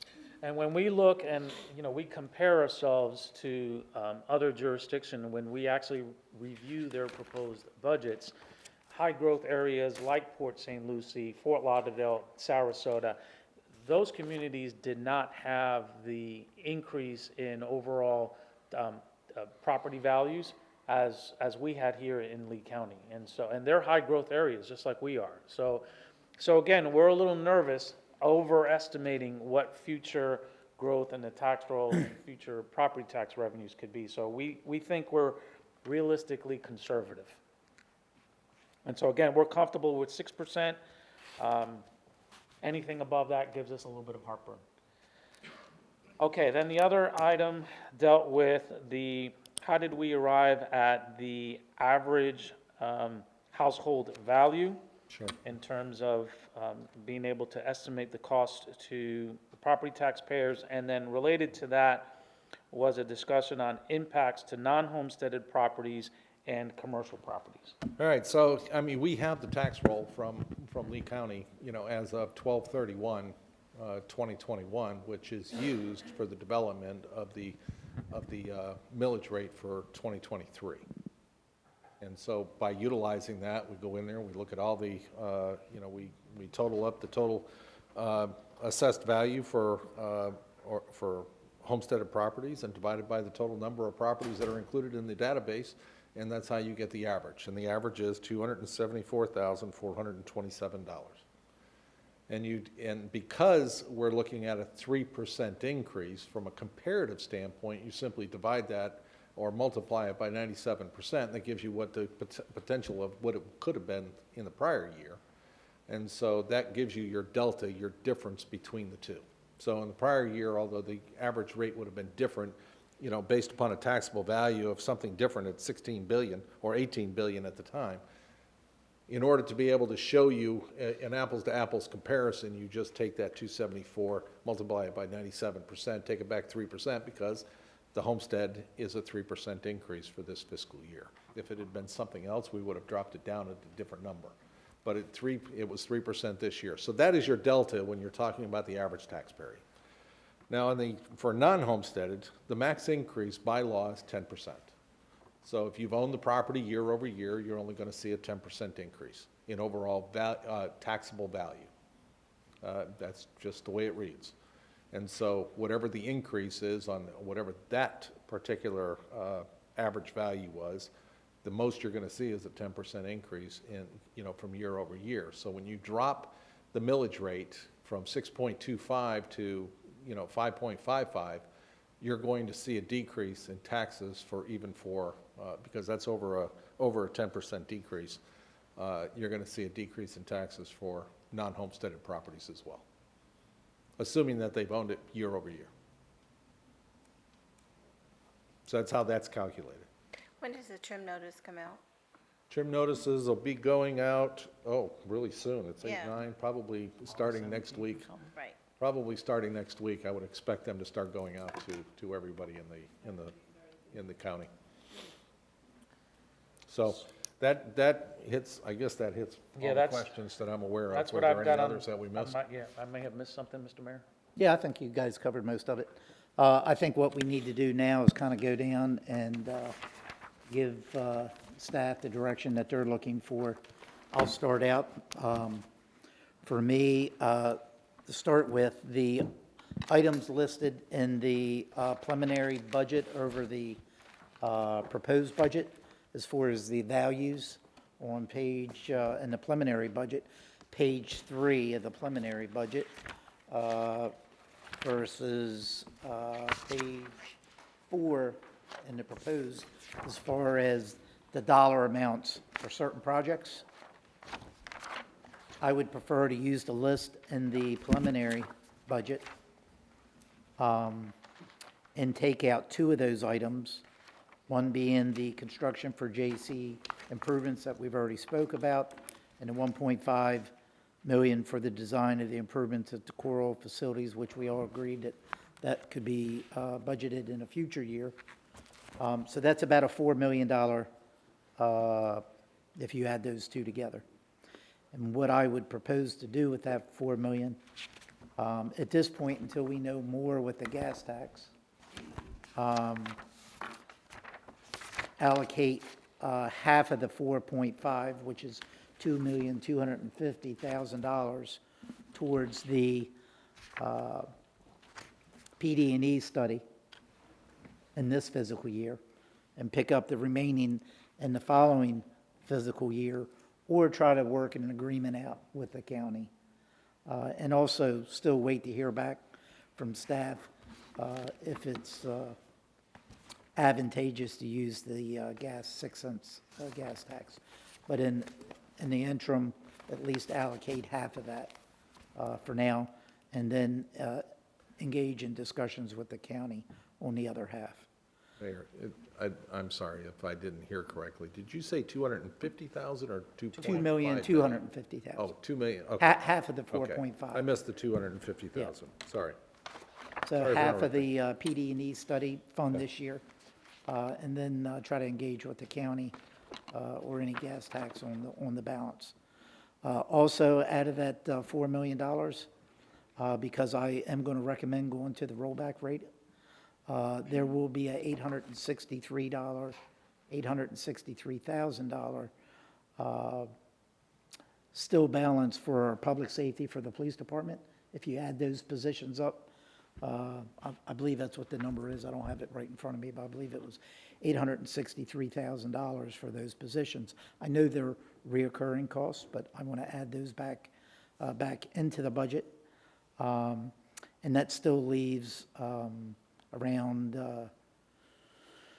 800,000 or so for city management to decide how to best spend those monies. But so it's the rollback rate.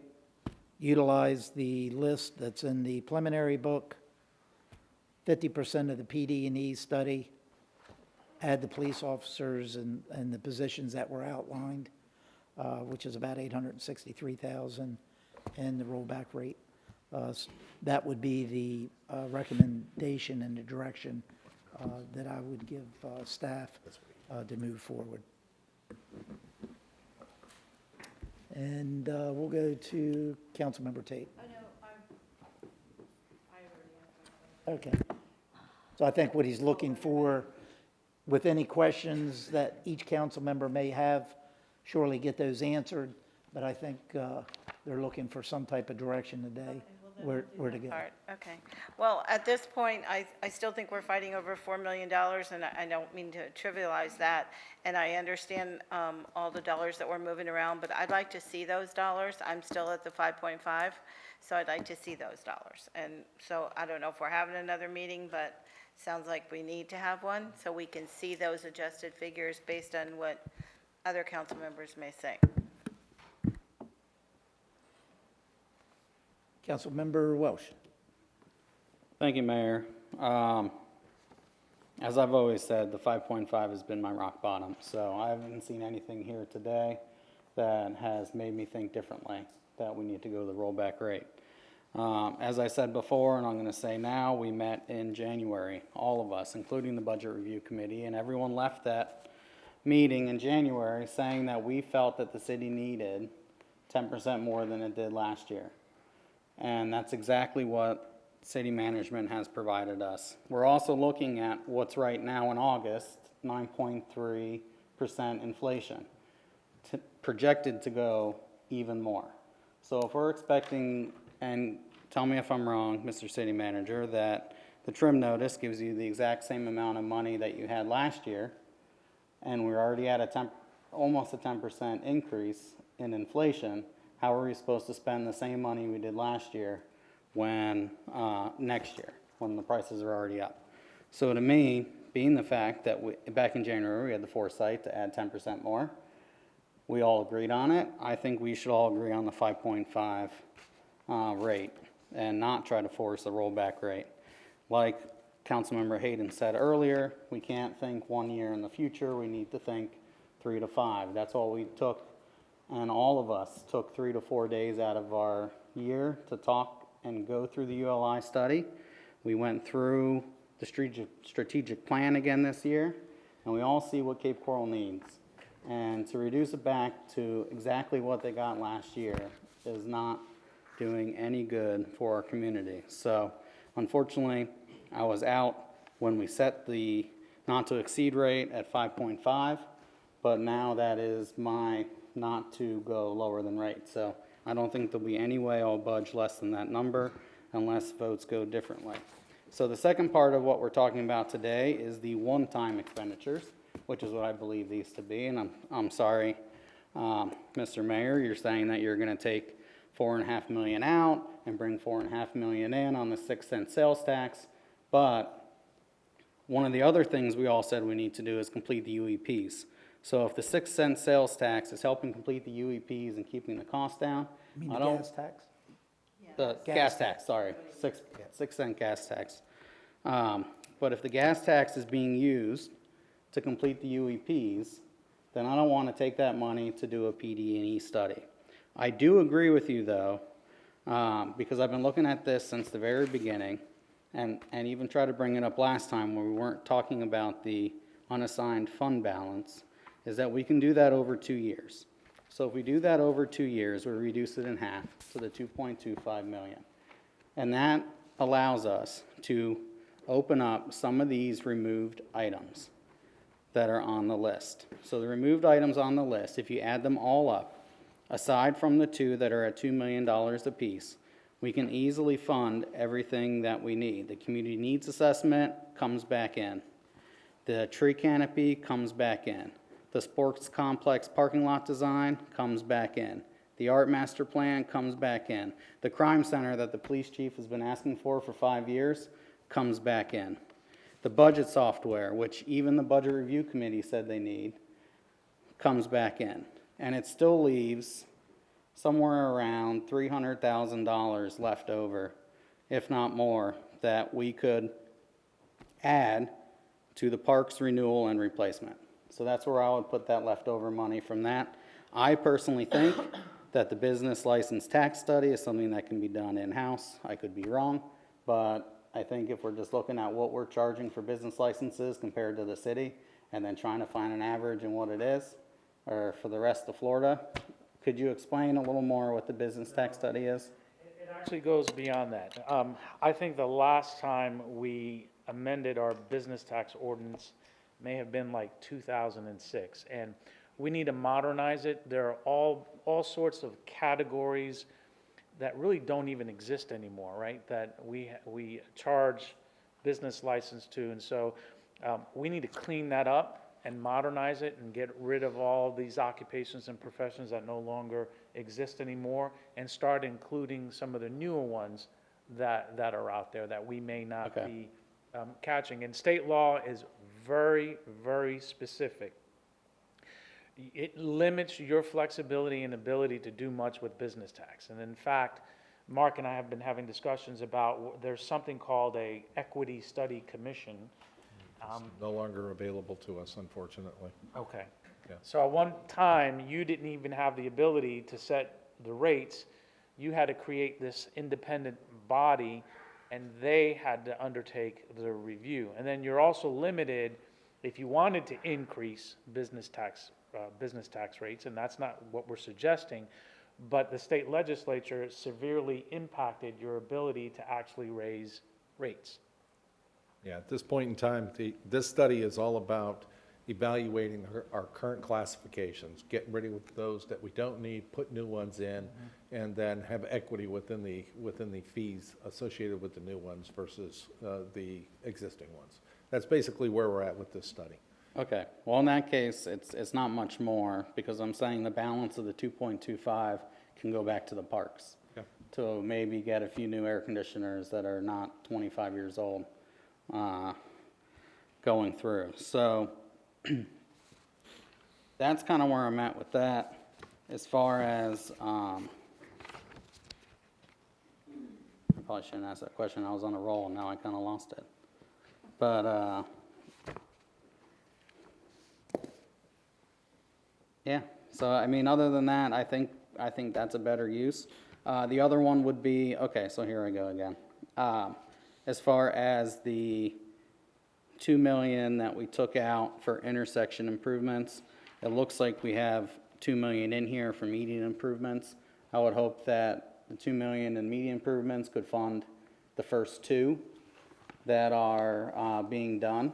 And then the remainder of that balance for this year is used on other median improvements, since we're only doing 2 for a year. I see it as if you take it, that 2 million is for 5 intersections, that's 400,000.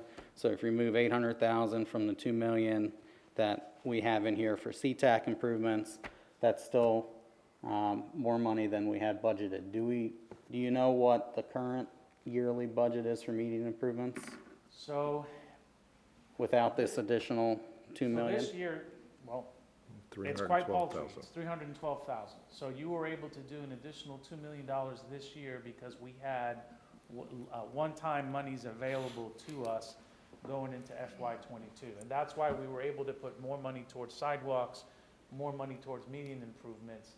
We're lucky that looks like we're gonna have that money going into FY23. And then from that point forward, all you have is 312,000 a year for median improvements. And that's fine. So my suggestion would be take the 2 lights that are getting finished this year, take advantage of the fact that we have the opportunity to upgrade those 2 within that $2 million, and bring that within, and not bring a separate 2 million just for those 2 lights, but bring that into the median improvement project for this year. And the next year, if we have that additional 2 million again, maybe 2 more of those signalized intersections will be coming together, and we can add those in as the median improvement as well. So that's how I would like to use the unassigned fund balance. Thank you. Thank you, Mayor. Councilmember Cozzens next, and then I'll come back to Councilmember Nelson. Thank you very much, Mayor. My view hasn't changed. I still support the preliminary rate. I don't think that we should use, I do think that we should use recurring revenue for recurring expenses, not raid different funds and move money around in a creative way so that we can balance the budget and say we went to the rollback rate. I don't think that's right. I don't like the idea of using the gas tax for PD&E study, because those dollars are budgeted for street paving and UEP and other valuable things to the community. And I don't think that's a good idea. This rate, the rollback rate, would put us at a negative in the next few years. And I think it's important to be conservative if we look at what our revenue is going to look at versus saying, oh, it was great this year, so it's going to be great next year. I think being conservative there is important. I do like the idea of the 50% of the PD&E study each year to save some money this year. And that is all, and I'm so sorry, but I have to cut out. I have kids waiting for me, so that's all I have. Thank you. Councilmember Nelson. Thank you, Mayor. I'm still a proponent for the rollback rate. I really think now is a time that we can become creative. As I've said before, I've seen it before in our budget processes, and I'm certainly not going to tell our team or our staff how to do their job. I know that coming up with the 4 million we can do. I've seen us do it before. As I mentioned earlier, we could look at, looking at the balance percentage of open positions and how long they've been open maybe we put a hold on those because they've been open anyway. That's in our budget. I also think that maybe we could look at fund balance, like prioritizing that money, as Councilmember Welsh said, looking at the fund balance for opportunities, other priorities, reprioritizing. And then, maybe we look at pausing on the feasibility study for the indoor-outdoor facility. I mean, maybe we look at pausing on that. I don't know. I mean, I think that we have some opportunities within this budget, and I really would like to see our residents get a benefit because these values are so high. So I will take a look again before our next budget meeting to see if I can come up with some more recommendations on where to find that $4 million. But that's where I'm at right now. Thank you, Mayor. Councilmember Long. Thank you. Yeah, like everyone else, I'm still where I was at when we started this, which is the rollback. I want to start off by saying that I think it's important to note, because I know the headline is going to be that we're cutting the budget for the police. And I think that that was an interesting way to present it here when we talk about the cuts that we're going to have to make to get to the rollback, if that's the case. I mean, we've got things on here. The way that I figured it is we're at about $978,000 for those cuts that we're saying that the FTEs that we're removing from the proposed budget. And I see right away, and I thought we were going to talk more about the one-time funds here today. I guess we're not running out of time, but that 900 quickly can get eaten up by the Oasis football field, for example, at $800,000, and the indoor facility for $400,000. I don't think anyone up here would hesitate to make those cuts if it came down to quote unquote making cuts for the police budget. So I want to make that clear. Also, I'm getting a little frustrated. I keep hearing about this UOI. We did the UOI, and by doing this, we're not going to be providing any UOI. Madam Clerk, do we still have that paper floating around that was in the mayor's presentation for with the rainbow chart? If you could pull that up, please.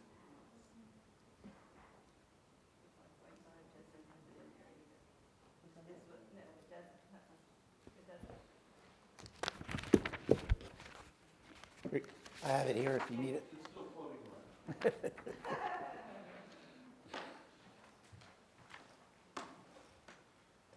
Yeah, I want to remind those that keep bringing that up that at the very bottom of that preliminary here, which is the proposed that we're discussing, the ULI recommendations are still not funded.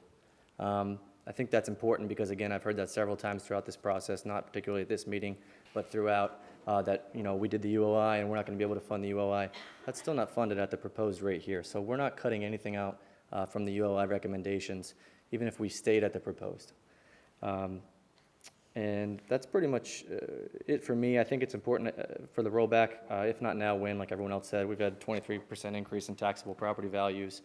If our justification for not going to the rollback is because we want to capitalize because there's trouble on the horizon, I think that argument equally applies for our residents. And so, again, I've heard it up here several different times that there's only going to be a savings of $42 per resident.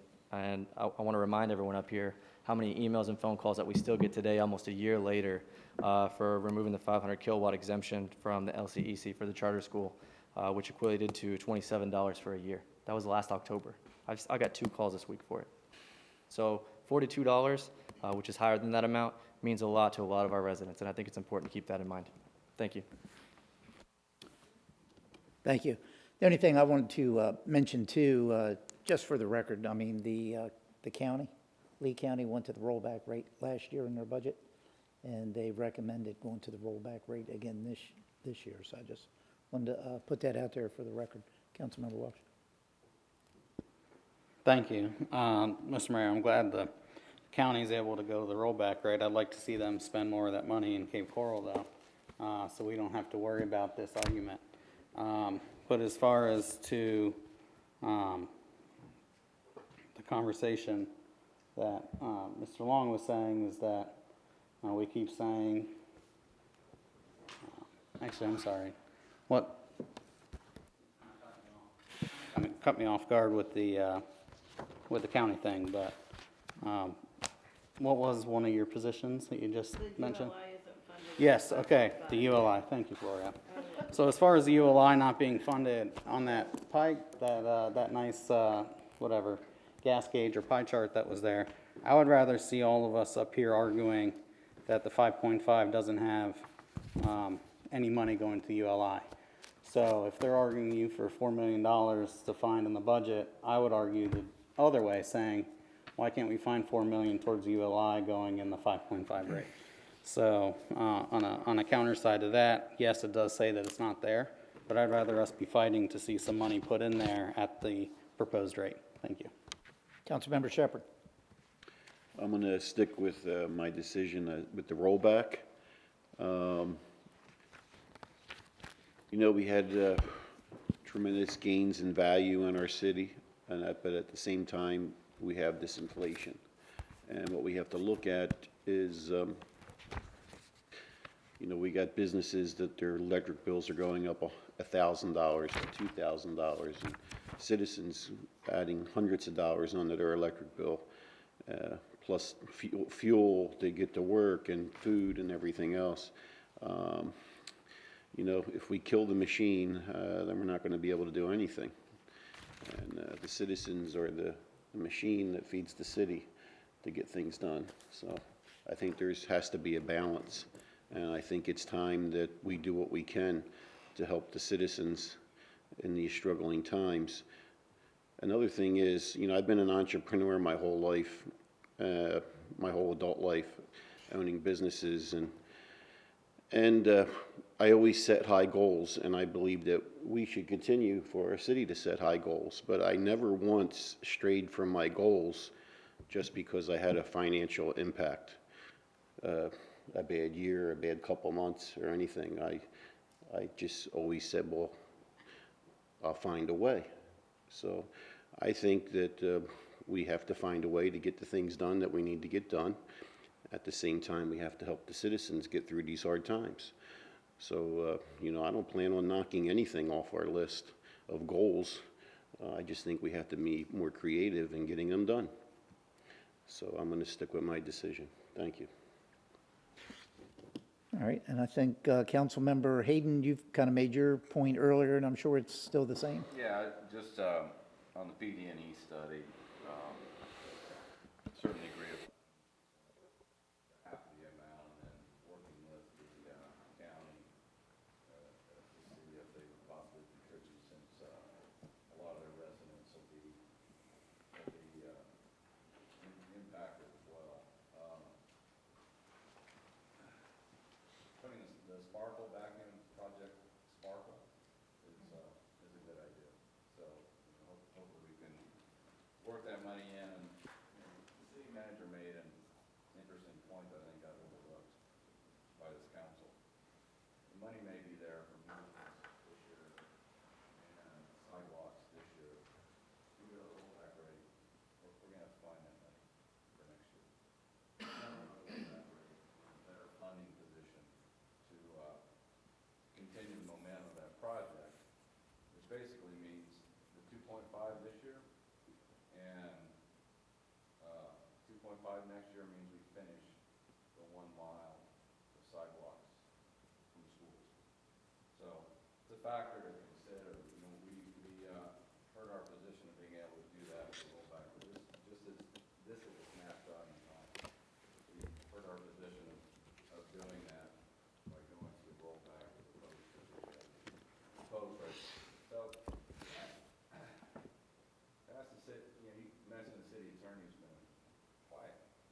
So I'm going to ask you, since we're, as we were last time, we're deadlocked at 4-4, and we get to the time of the public hearings, and a motion is made at, let's say the first motion is the rollback rate, and it ends at 4-4, same tie, so it dies.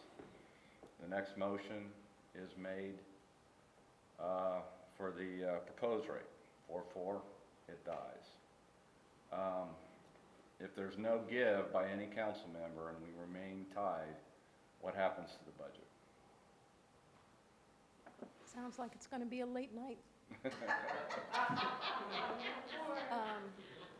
You have to have, you will have to have a majority vote. I know there's precedent for this, but Right, you will have to have a majority vote, so there will have to be five, at least five in favor of something, and by your own charter, I mean, you have to have at least four toward anything, but in your scenario, unless somebody's not here that night, in which case a 4-3 would carry the day, you'd have to keep going until you were able to.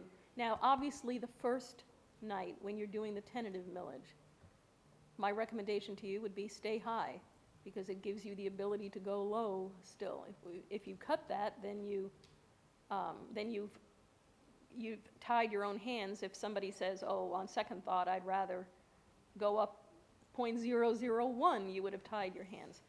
But ultimately, for that, your last public hearing, the second one, you have to come up with the millage rate by a majority vote. thanks, Mayor. Okay. Do you have anything else? Go ahead. What I wanted to say was, when it comes to medians, we did have a problem funding medians, and we found an answer.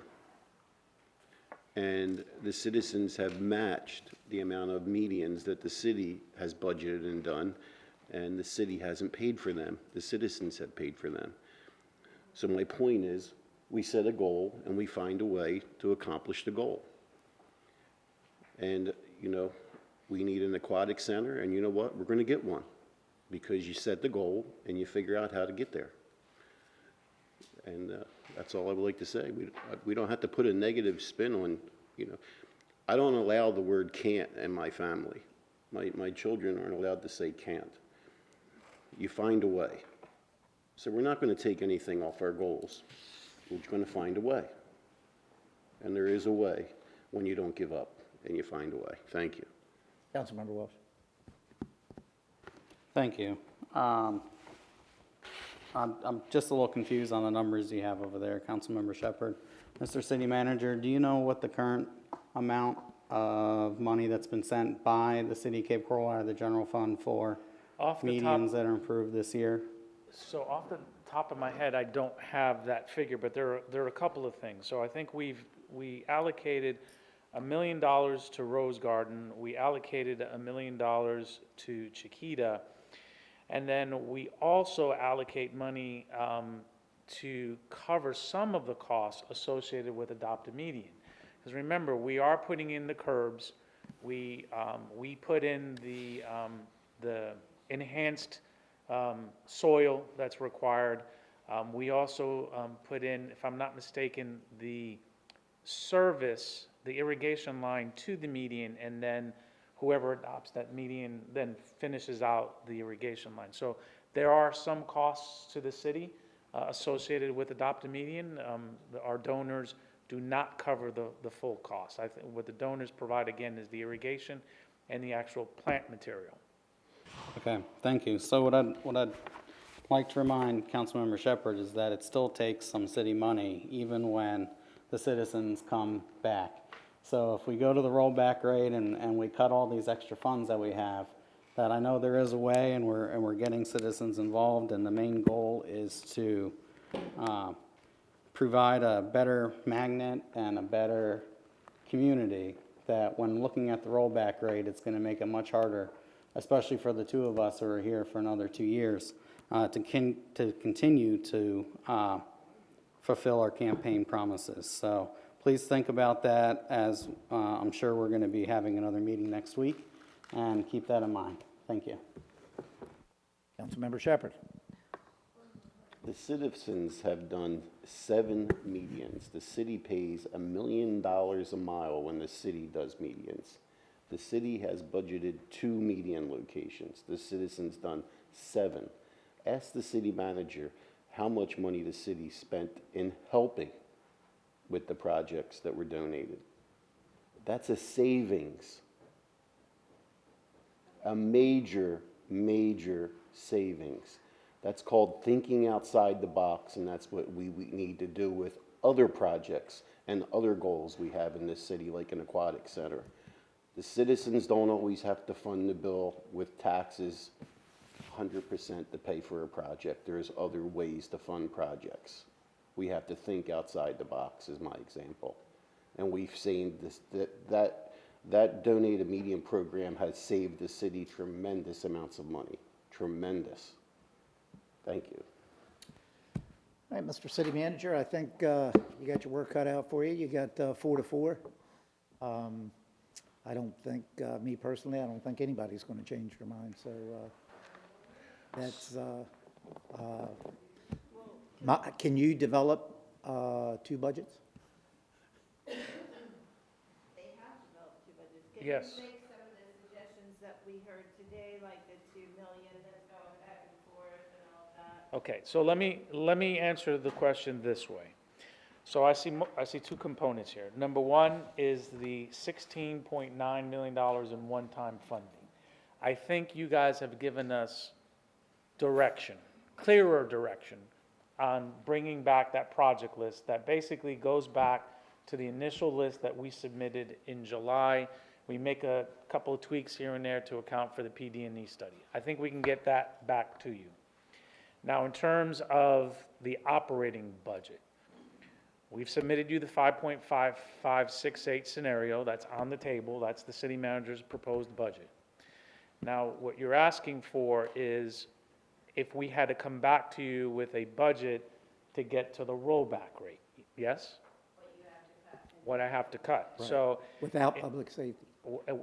and restoring the full amount that was requested by the police department. The answer to that is yes, we can do that. However, I need to know what the rules of engagement are, right?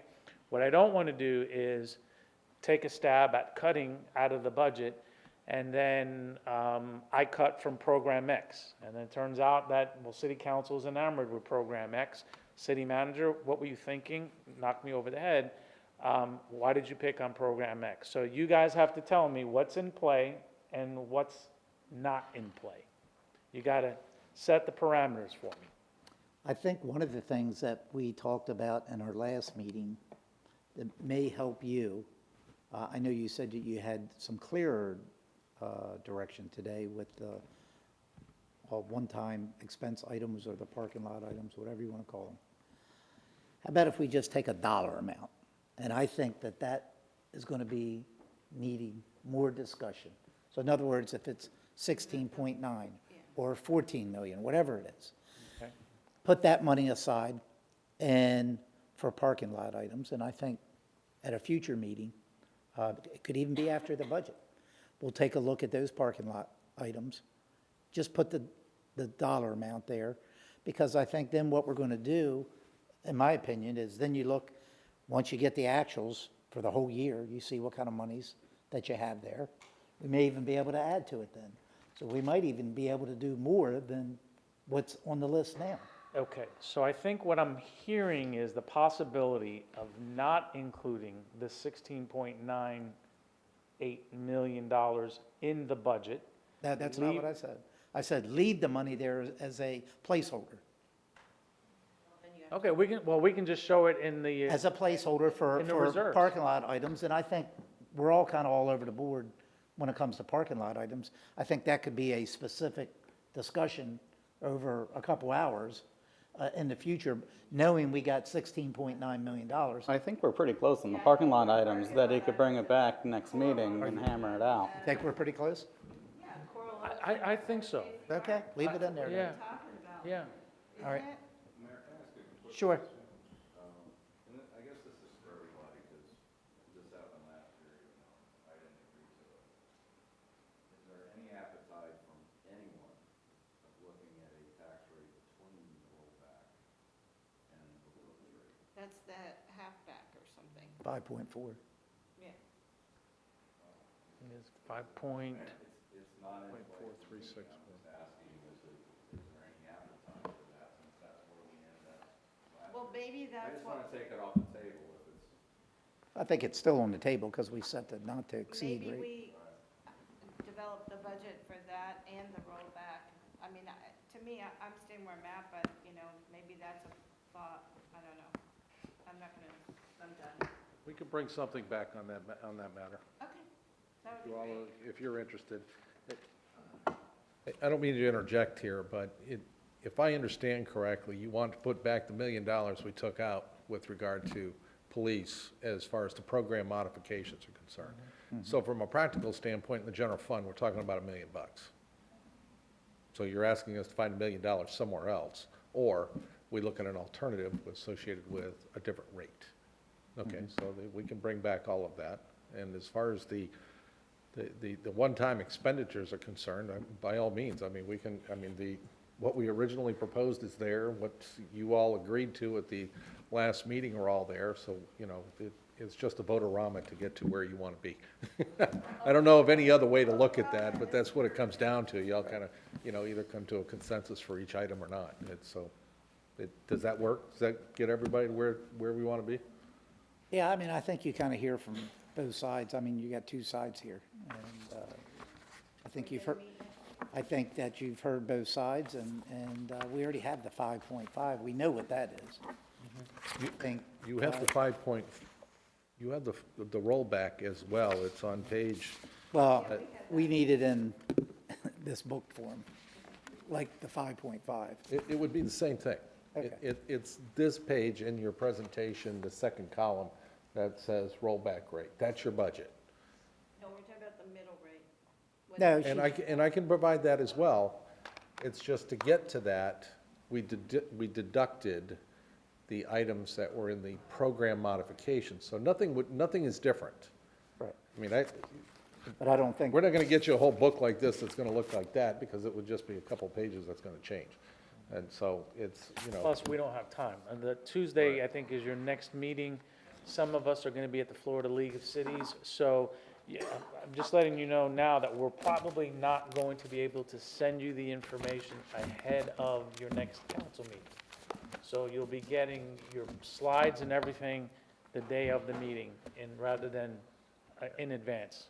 Yeah, what I'm trying to say is your budget doesn't change at 5.3, other than it just changes as far as the modifications are concerned. That's yeah, I mean, the you got to only find thing the that $4 million changed. is what it boils down to.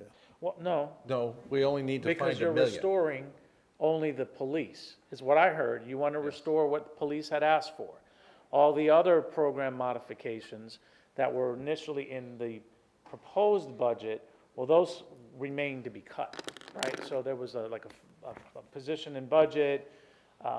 There was the ICMA fellowship Yeah, program. all the HR adjustments, other than, The you know, fiber- you the know, fiber- fiber optic goes out. All of those things are changed. And again, it's in your presentation on the page that specifically, Yeah, but I think we got to make sure that page we get 53. the crime center back in there. That's why I kind Well, of, the crime center was one time. One-time Yeah. funding.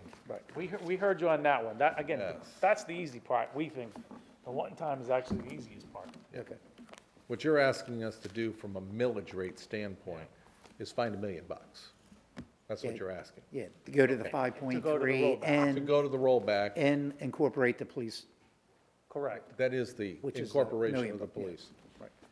Correct. And then if you want to go to the 5.4, so is there still an appetite from council to Well, bring let's, you back to I think we go down the 5.4? line and see if there is an appetite. Councilmember Long, we'll start down there with you. Not here, no, not for me.